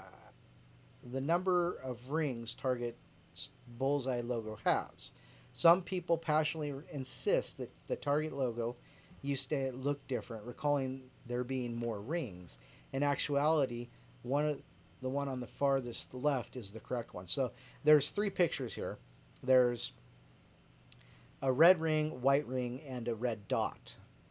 And then there's a red ring, a white ring, a red ring. Oh, Pixie, don't make that into a video. And a white dot. And some people remember it with 2 red rings and 1 red dot. The one on the left, the 1 red ring plus the white ring plus the dot is correct. So that's always what I've remembered. Okay. Oh, here's a good one. In the Saw movies, Jigsaw doesn't say, "Would you like to play a game?" or "Do you want to play a game?"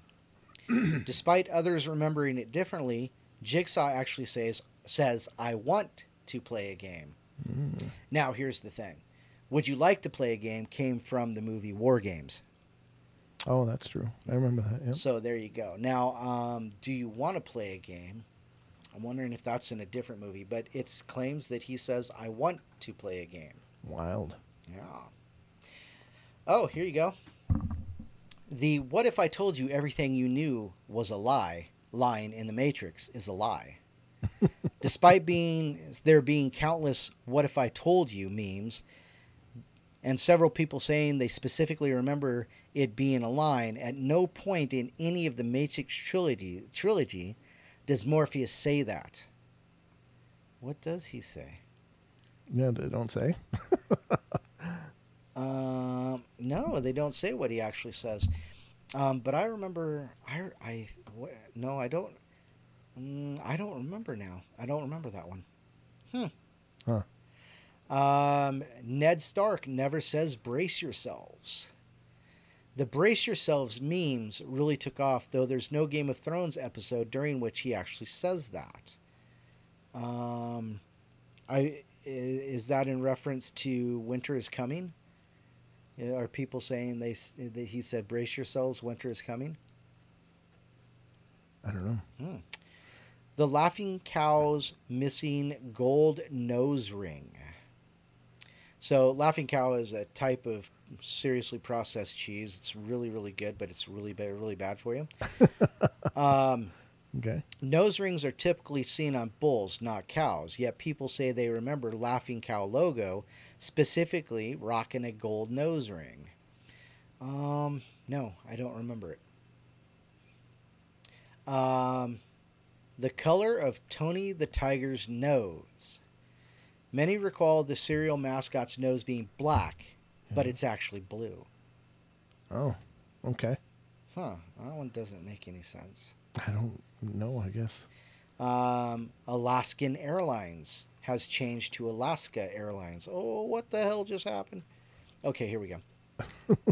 Alaskan Airlines isn't a thing, despite what some people remember it to be. Alaska. I think I've always remembered it as Alaska Airlines, not Alaskan Airlines. There's Skechers, Whiteout, and that is actually the end of that list. So yeah, Flintstones. No, it's always been Flintstones. Right. Yep. What Excuse the me. hell is this? This is how your same-sex marriage affects me as a Catholic woman. What? There's the Mandela effect. I don't remember myself being a woman. Let me read this real quick. This is a little history about the term. It says, the Mandela effect phrase is credited to the author, researcher, and paranormal consultant Fiona Broome, Broome. I remember it without the E, Broome. The story goes that Broome and a few associates were having a discussion on the death of South American President Nelson Mandela's death. Mm-hmm. Except Mandela was still alive and did not die in prison in the 1980s like Broome and many others believed. Thus, the Mandela effect was created, putting all memories into question. Understood to be a phenomenon in which a large group of people have a false memory of a particular thing or event, the Mandela effect has now generated a fair amount of attention. There are numerous examples of these so-called false memories that can be found on the websites. It says filling in the gaps. Desperate for an answer, there are some who have suggested that the Mandela effect is nothing more than a case of confabulation, and that's the misrepresentation of memory wherein holes in recollection are filled in by manufactured tellings that the person believes to be the truth. Basically, they're saying you've repeated it enough times that you've made yourself believe it's correct when it's actually incorrect. While it's possible that this can be an explanation for a few, to suggest that confabulation is the case for all experiencing the Mandela effect is a bit of a stretch. Mm-hmm. Especially knowing that the vast majority of those who confabulate are suffering from a mental illness such as amnesia. So that's saying confabulation is it is related to someone who is having problems such as amnesia. Granted, the average person does not have the greatest memory, but amnesia-like symptoms for all, let's hope not. Particle smash. What holds the universe together and how did it begin? If you haven't heard of CERN, you should look them up. Mm-hmm. Located in Geneva, Switzerland, it is here that the physicists are conducting experiments in an attempt to answer these very questions. However, it is their approach in doing so that leads to another eerie Mandela effect theory. The team at CERN have created the world's largest and most powerful particle accelerator called the Large Hadron Collider, the LHC. Using the LHC, scientists collide subatomic particles together near the speed of light to observe how the particles interact after such a collision. Collisions can open portals to other dimensions. That's the theory anyway, not from conspiracy theorists alone, but from CERN physicists leading the experiment. There you go. So CERN is it. But it also goes into D-wave quantum computing too. So that's true. You know, it's tearing the veil, you know, and people remember one thing and other people remember another, but I know all the correct answers, and you know, it's all good. Very strange. D-wave quantum computing. With parallel universes now at the forefront, it would be difficult to overlook the quantum theory and quantum computing. The quantum theory suggests that matter and energy behave as particles in waves composed of subatomic units called quanta or photons. Unlike traditional computers, quantum computers put this theory into practice by replacing stored information of binary digits, it says bidgets, or bytes, ones and zeros, with quantum bits, otherwise known as qubits. When utilized correctly, these qubits being used can take a supposition of 0 and 1, drastically increasing the number of calculations in a single step. What does this mean, and how does it relate to Mandela effect? Leading scientists and physicists of the quantum field put it this way: quantum computing is a distinctively new way of harnessing nature. It will be the first technology that allows useful tasks to be performed in collaboration between parallel universes. Quantum computers allow us to access hidden features of nature, new dimensions, and if we can access these sort of hidden dimensions at scale, we can have unimaginable computing power. These are all quotes, separate quotes by different people. While both statements provide a lot of insight to the potential of quantum computing, it was Dr. Georgie Rose who shared the most thought-provoking comments during a speech at an IDEAC conference. There are an enormous number, mind-boggling large number, of parallel universes, parallel realities, as real as the one that as real as this one that have different consistent histories. Oh my goodness. Science has reached the point now where we can build machines that exploit those other worlds. Notice they said exploit. In regards to D-Wave computers, it gives these computers access to these resources. Maybe you can call them parallel universes in order to do something that you couldn't otherwise do. The shadows of these parallel worlds overlap with ours, and if we're smart enough, we can dive into them and grab other resources and pull them back into ours to make an effect in our world. Wow. Wow, indeed. So there you go. You have, who remembers the show The Fringe? And that was an interesting show with good old Mr. Leonard Nimoy. And, God, I wish I knew his name, but Walter. He was awesome. But specifically stating that they can jump between the different universes or realities and bring things back and forth. So maybe that's where all this actually is coming from, eh? It is possible.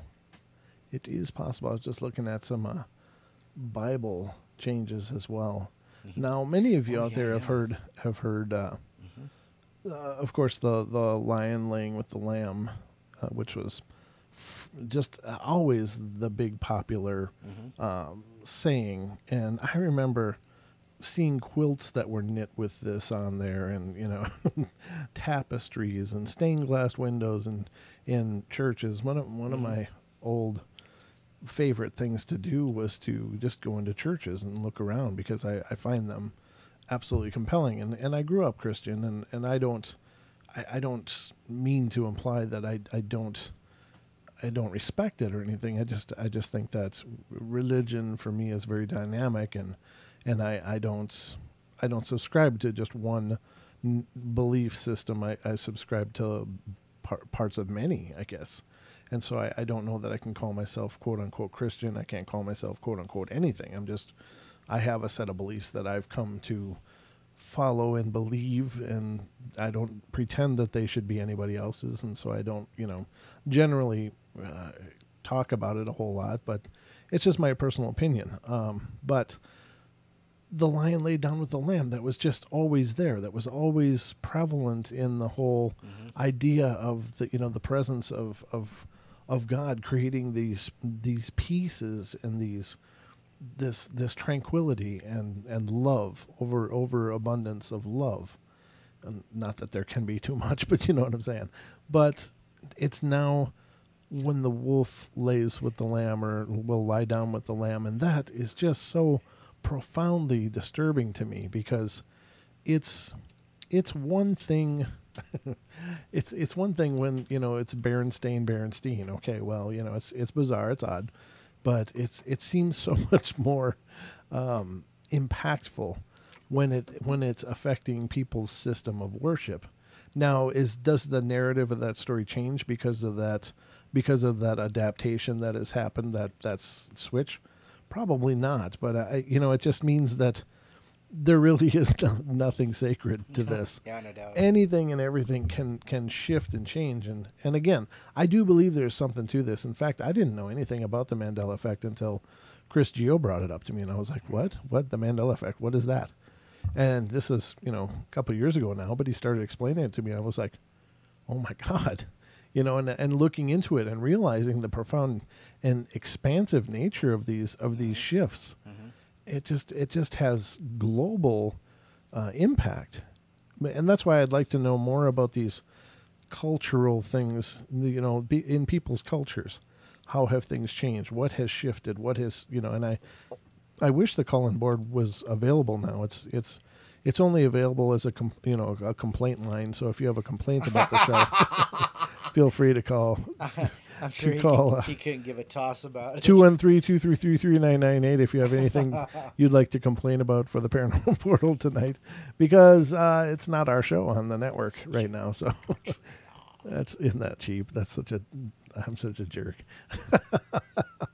It's time for Wednesday nights is the Paranormal Portal complaint line, but the other nights it's a listener line to participate. And I wish I could hear from you guys tonight when we're having this discussion, because I know that, I mean, this really affects people. It does. In a very profound way.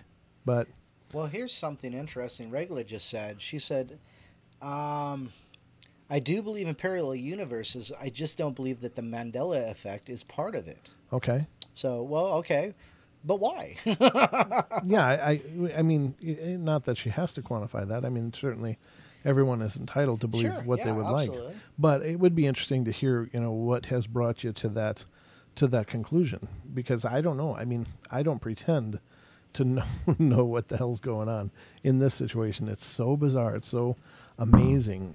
There's also a reference in the Bible about originally it allegedly said that he will walk in the fields of green where the servants will be tending to the crop, and it's now allegedly, and I haven't looked this up for myself, but this is something else I bumped into, but it's now changed to they will walk in the fields of corn, and which is incredibly bizarre, because corn wasn't introduced into the Middle East until after the Americas were discovered. So there's no way that reference should be in there. And granted, now this is the King James version, right, but still, that's still... It's the most popular version of the Bible used today. Right, but that was a translation. Right. So it was a translation. So it shouldn't have been. They shouldn't have invented corn there, just being scribes to this manuscript. That shouldn't have been introduced into there by just some scribe translating a text. So it doesn't explain it to me personally. That, you know, I mean, there are some explanations in there which make sense as far as mistranslations, as far as the rope going through, or the camel going through the eye of a needle. Well, there's a couple of possibilities for that, in that, you know, obviously a camel can't walk through the eye of a needle, but I've heard two references. One is that the eye of the needle was considered the service entrance for the pack animals. And so it was always called the eye of the needle, and it was tough to get your fully packed animal through this gate. And, you know, so that's a reference. I've also heard that the word for rope and for camel was the same, and so it's a mistranslation about getting a rope through the eye of a needle. That's two possibilities for that. Right. I don't know which was the case. So in some of those cases, cultural issues could be an explanation for some mistranslations, but introducing corn into biblical text doesn't, I mean, it just defies logic. I'm not sure that corn was that widely known even then, after it was discovered in the Americas, to be suddenly included in religious manuscript. And when was the KJV written? It was during King James I, England. He was actually a Spaniard who inherited the throne. And the funny thing about that, Sir Francis Bacon was one of the editors. He was the chief editor. Oh, really? So, yeah. So he, you want to blame somebody, go back to that time. There's also a conspiracy theory that says he was Mary Tudor's illegitimate son. So besides that, and also Shakespeare. So what years was this? 1500s. 1530s. Okay.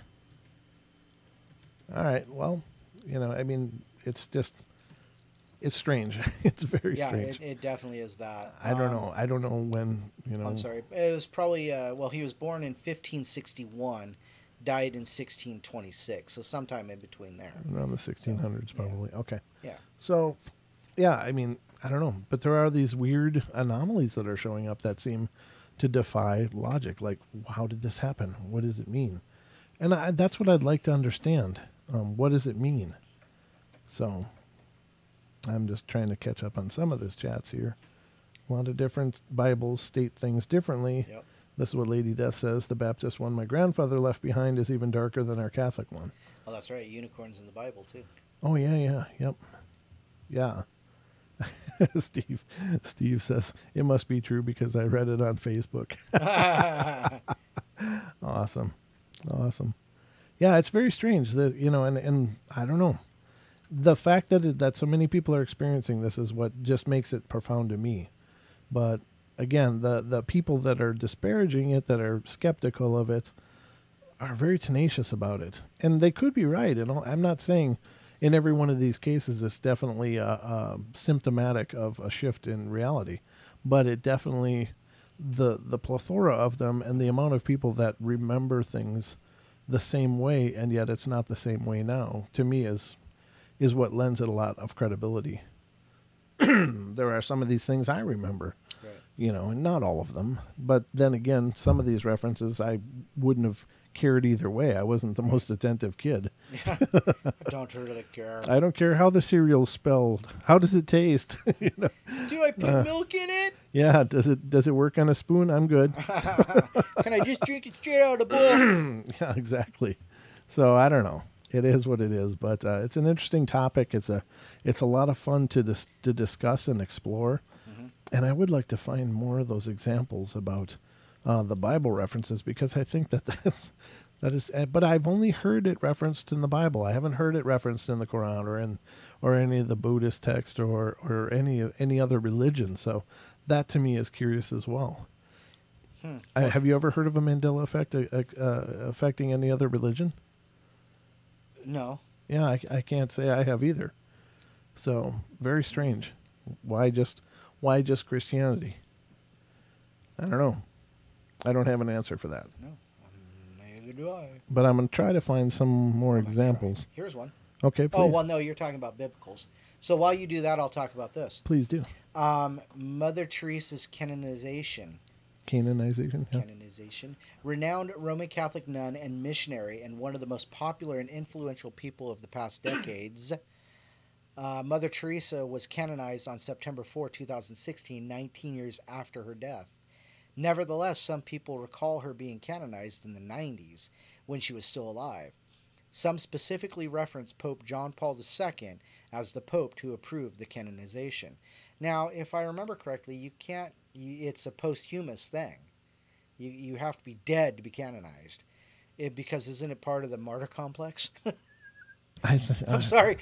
That came out sounding really bad, but I mean that's part of it. Well, maybe not complex. Maybe that's not the right word. But I thought that to be canonized, didn't they have to do? I'm thinking of sainthood. Never mind. I don't know. Well, that's what canonization is. It okay? Is that the same thing? Saint, yeah. I thought they have to do three miracles. 3 miracles after death. I thought it was 3 miracles after death. Well, I think many of them did. I don't know. I'm not Catholic, so Okay, I I don't really know wouldn't either. I can't speak with any authority on that. Ken says my old King James version has changed. Oh, okay. He said it actually has changed. Canonization is an act by which a Christian church declares that a person who has died was a saint, upon which declaration the person is included into the canon or list of recognized saints. Thank you, Lady Death. So yes, that's the definition of canonization. You have to be dead. And also, don't you have to have like signs of the stigmata or 3 miracles after death? And I don't think the stigmata is as important, but Ken says he's been canonized. Canonized. Yes. Canonize me, Ken. Let's see here. So what's this? Saint Brent of Thomas. Oh, God. The explosion of the Space Shuttle Challenger. The second orbiter of NASA's Space Shuttle program, the Space Shuttle Challenger, exploded on January 28, 1986, resulting in the death of all 7 crew members. Wow. However, many people recall it exploding earlier. Most of them are convinced the accident happened in 84. I'm thinking it happened in the same year Reagan got shot. No, I can remember it happening in 86 and I remember I was in school, in high school, and all of the teachers started wheeling out all these TVs. High school? Yeah. I was in 6th grade. In 86? Not in 86, no. That's when I remember. remember No, I was it. in 6th grade. In 86 you were in 6th grade? No, I was in 6th grade when it happened because I remember watching it on the TV at a specific school. Oh, okay. Well, I remember watching it on TV in my high school. So, and I was in 11th grade, but I guess. You're only, what, a year older than I am? don't That would be a large discrepancy between us. That's the Mandela effect right there, ladies and gentlemen. Boom. But it happened. Boom. It happened the same year he was shot, which was when I was in 6th grade. Reagan was shot in 84, I think, like right? I just said. Yeah, but that's not when the Challenger blew up. To me. But that's not however, my many people remembering. recall exploding earlier. Most of them are convinced the accident actually happened in 84. Right. And I that's not my remember recollection. I remember it in 6th grade. I don't remember what year that is. Maybe it was 84, because I thought it would happen. Because I think I remember seeing Reagan. The reports Reagan was shot and the Challenger blowing up when I was in 6th grade in a very specific school. So, interesting. Very interesting. Very interesting. It is very interesting, and that's the beauty of it. Now, here I did find some of these biblical changes. So in Genesis 1:1, in the beginning, Yah created the heavens and the earth, or created the heaven and the earth. Took out the S. It was heavens and the earth. Isaiah 11:6. I don't want to write it, but wolf has been inserted into the place of young lion and lion. Okay. Wolf in place of lion in all.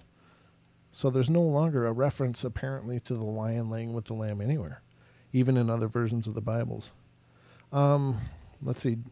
Matthew 7:1 used to say, "Judge not, lest ye be judged." Yes. Now it says, "Judge not, that ye be not judged." No, that doesn't even make literal. I know grammatical sense. That's the conundrum of this.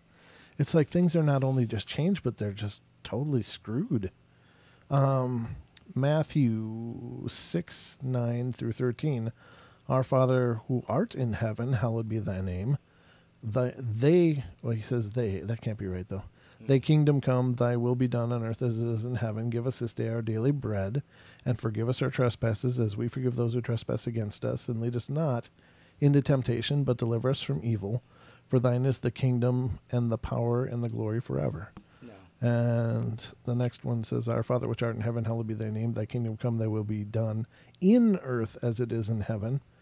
That's not the way I remember it. I remember on earth. "Give us this day our daily bread, and forgive us our debts." Nope. "As we forgive our debtors. Nope. And lead us not into temptation, but deliver us from evil. For thine is the kingdom, the power, and glory forever." Now, I remember when this changed for me. I was in high school, or maybe I was in junior high school. Far back, huh? Yeah, but I remember because I had a little flattened penny. It was one of those, flatten out the penny and print something on it. And it had the Lord's Prayer on it. And I thought it'd be cool to memorize it. So I carried this little penny with me everywhere. And then over the years, and I remember reading and reading and reading, and I used to take pride in standing up in church and when I was going to church and being able to say it without looking at the book. Like, to me, that felt cool. Like, I know this one.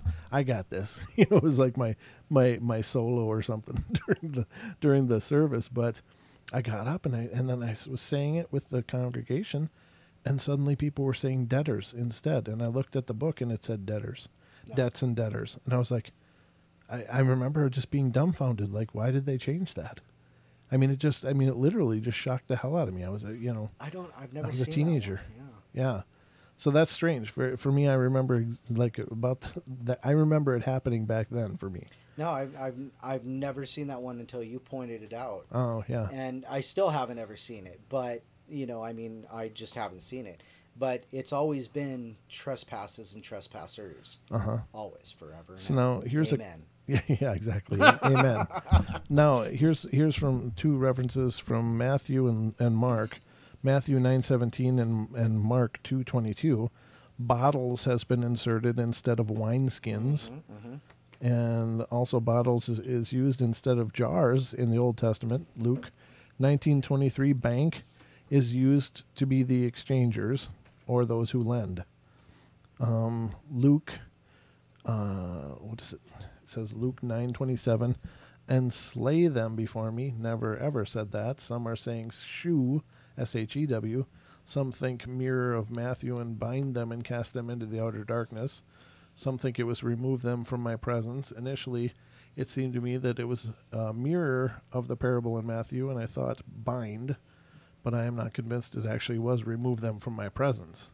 I studied Matthew more than Luke, and I knew it was effectively the same thing and not slay or kill or slaughter. Right, no, that wouldn't be right. Yeah, that doesn't seem to speak to. That's horrible. Luke 6:49, a man that built his house upon the sand became earth in King James Version and ground in the New International Version. John 8:32, and the truth shall set you free became make you free. Mark 13:10, the gospel must first be preached in among all nations. Preached is now published. I think a lot of these so far are just translation issues. But I do think there is some modernization to it as well, especially that last one about preached and published. Okay, but this person is using his same Bible that he's had forever. He's even showed the highlighted text from when he was studying it years and years ago. Let me see if I can find any more that are... Okay, Revelation chapter 5, the word scroll has changed to book in King James Version and King James Version 16:11. Importantly, little book was in Revelation chapter 10, and it also was always book in chapter 22 of Revelation. So just some interesting things that, and some of these are, incredibly minuscule, but I've not heard any correlation from other religions. So that would be really interesting to hear if other religions are experiencing the same anomaly, or is this for some reason or another, just isolated to the world of the Christian Bible in terms of religion. I don't know. I have no idea, but very strange. And this phenomenon is one that just leaves everybody scratching their head, because in all of the references we made tonight, I don't think, anybody didn't recognize some of these, And some disagreed with it, yeah. Exactly. And well, even you and I have disagreed about many of these, just that you remember them different than I do. But the thing is that neither of us is wrong. Right. Because if this is indeed an actual anomaly, which I believe it is, then it just is more indicative of a different timeline, a branch, or are these quantum memories that are coming to us from these other timelines that don't exist now, or other parallel dimensions that were somehow removed, and now we're tunneling into this, is it a quickening, like in Highlander, right?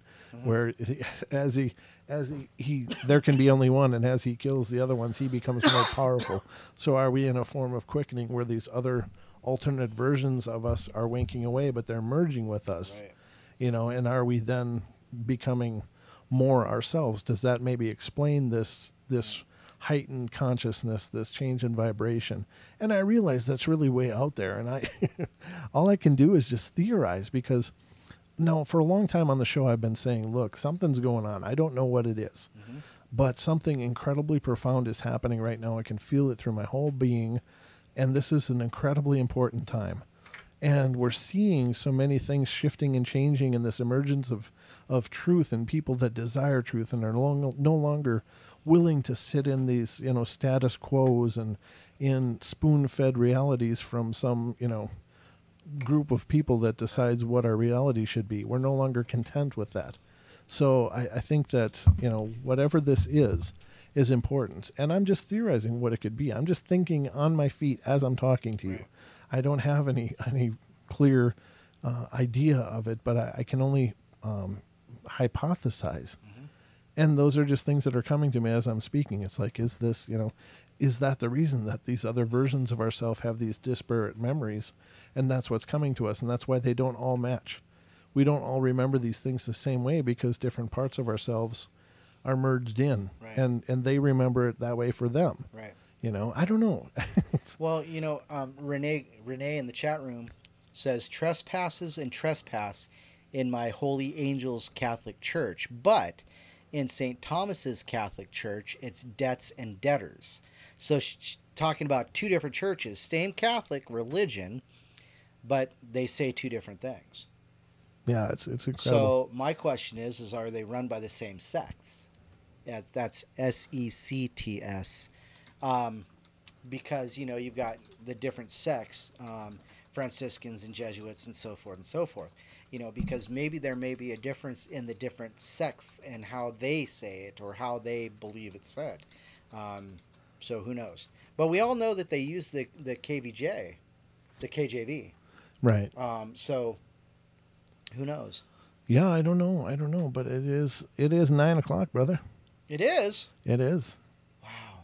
That's how fast the portal flies, baby.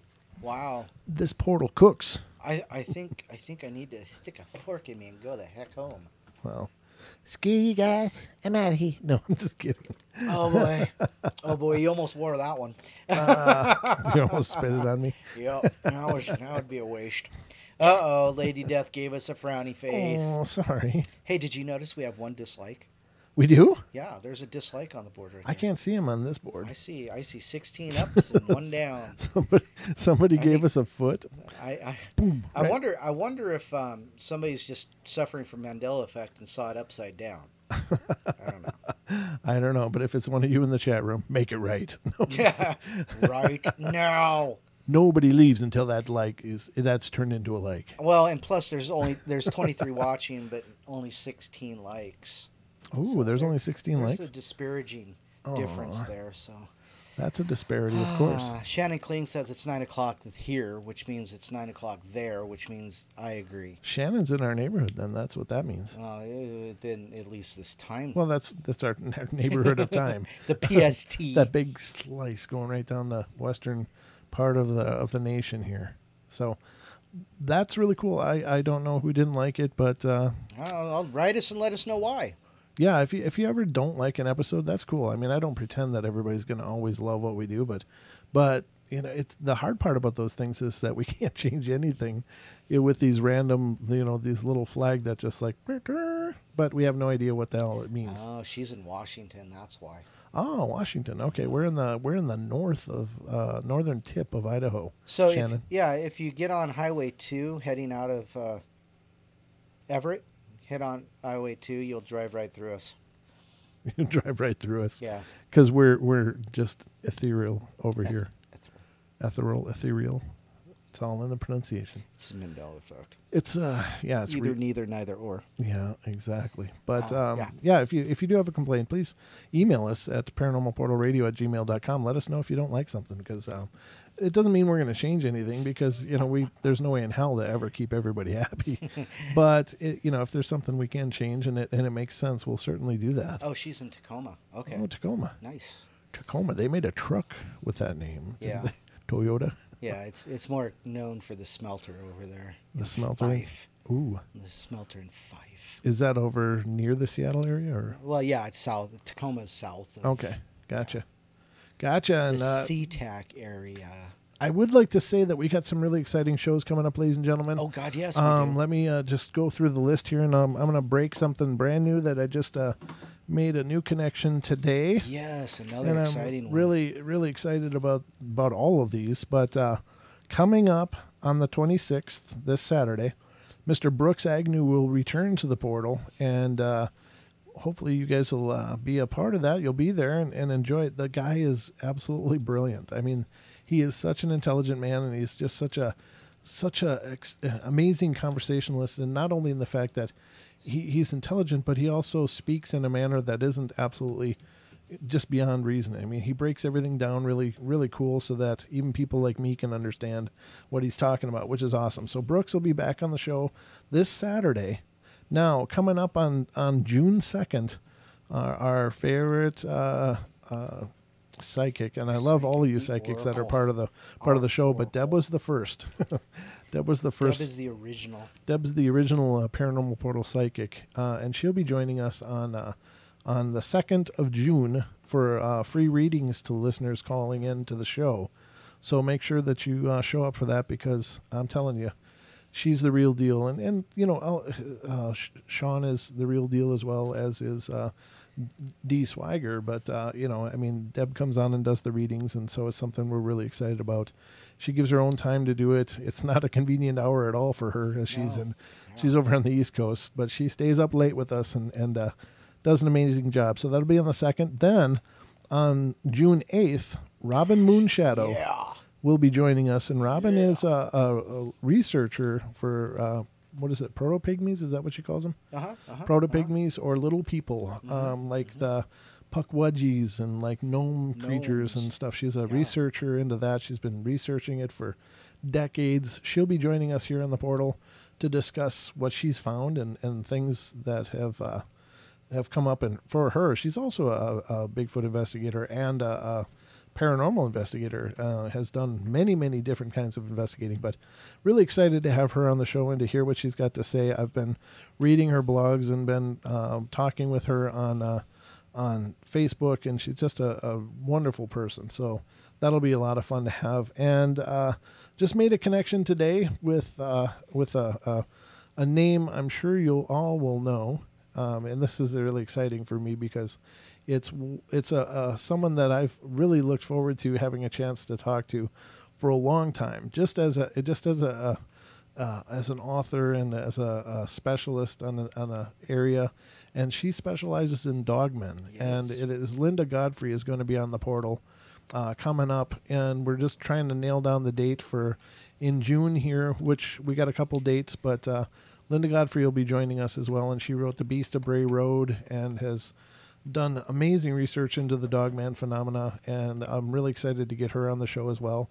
So that'll be coming up, ladies and gentlemen, here on the portal. So as you can see, we are growing. We are doing some really cool things here, and it's you guys that are making this possible. You guys are sticking around. You're taking part in episodes, and you're making this community amazing. Yep. So definitely stay tuned. I will make an announcement more when I have that dialed in.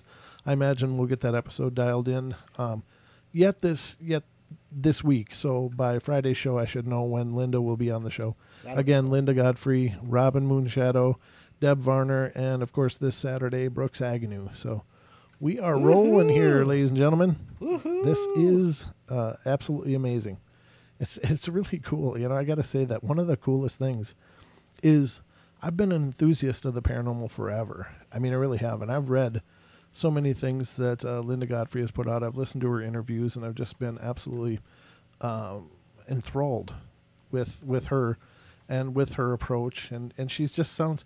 I've heard her on radio shows, and she's got to be about the sweetest person you'd ever talk to, and she's so even keeled. I've even listened to her on a show where I felt she was treated real poorly, but she handled it like an absolute pro, and she didn't let the guy get to her, and she just was phenomenal. So it'll be real fun to have her on the show. So that'll be coming up, ladies and gentlemen. If you're not familiar with who Linda Godfrey is, look her up. Look her up, because it's definitely a show you're not going to want to miss. Not that you want to miss any of these. No, you should. You're not allowed to miss. Right. So you're not. All these things will be coming up in the near future here. So, but again, starting this Saturday, we'll be on, of course, Friday night as well, Don and I, and we'll do some kind of show then. I'm not sure exactly what we're going to discuss on Friday, but we always pull something together, and we hope to keep you entertained. Absolutely. But I don't know, anything coming up for you, Don? Or? Well, not necessarily. I did redrop that Smartest Kid in the World video. Oh, link. good. Okay. I'll drop it again just to make sure everybody has it. So now you can go watch Max Laughlin talk about how CERN destroyed our world. Yeah. No, nothing coming up for me. I mean, I'm having some technical issues, and there are a lot of people I want to interview. Mm-hmm. On topic, off topic, whatever that may be. But, the best way to help us do these kinds of things is hit that like button. Yeah, please subscribe, share, put us out there, because the more people like you we can catch, the more we can entertain people like you. And Brent and I were discussing a few options for when we can, do this full time for some interesting things that we can do later. But, you have to like us, you have to share us, you have to share it, and just help us become what you need us to be. Or we need you to be. We need you to be promoting. No, yes, you guys have been absolutely great. Everything that we've done so far is largely due to you guys. So thanks a bunch for all your support and kindness and encouragement. Yes.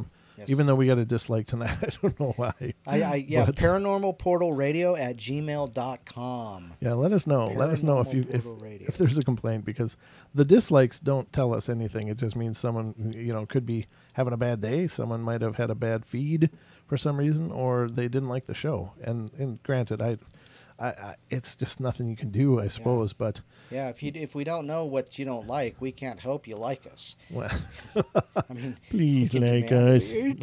Don't make dog cry. If you don't like us, it's horrible. We're gonna sick Pixie. Oh my God! Pixie said something in the chat room, and I'm not gonna say what she said, but Pixie, yes, I saw what you retracted there, and I agree. Pixie's like the portal bouncer. Lady Death says they hate us because they ain't us. Ooh, I love that. Thank you, dear. That's awesome. God, you gotta love those guys. Hey, where's Vamp, by the way? Vamp's not here. Neither is Dee. So Dee doesn't know her friend's coming up. Oh, okay. Well, we will get it all ironed out, ladies and gentlemen, and as we have more for you, we'll be sure to bring it. But thanks for being here, and thanks for being a part of everything we do. Spread the word. How many likes do we got now, Don? I only saw 17. I saw 17 and one. Oh, likes. It just went up. 18. Make sure to hit the like button if you would, please. That definitely helps YouTube to promote what we're doing, and that's a great way to find new listeners as well. Absolutely. But if you know people that you think you'd like to bring in to be a part of the Paranormal Portal family, let them know. Bring them on in. And maybe if you bring enough, maybe we'll do another extra added after the credits roll, like we did the other night. Friday is Bring Your Friend Day here on the portal. So bring a friend, maybe get an encore. Oh, well, you never know. Yeah, not on Friday. I don't know about that. That was crazy. You're talking crazy there. That was you talking. I was just laughing. Hey, we went up to 19. All right. Thank you, guys. Love you bunches. And we will be back on Friday night, 10 p.m. Pacific time. So that will be a network show. So the phone calls will be live as well. So if you've got something you want to say. And Julie, I think you said, can you call in on Friday about what we're discussing now? Right. Yes. A couple people have asked that already. You can. So. That's fine. We can certainly revisit. Write down your questions and ask them on Friday. Yep. We'll be waiting to hear from you. So love you all a bunch. Be good, be kind, be nice to each other, help each other out, and spread the word. And we'll see you on Friday night. Absolutely. Thank you. Good night. See you guys.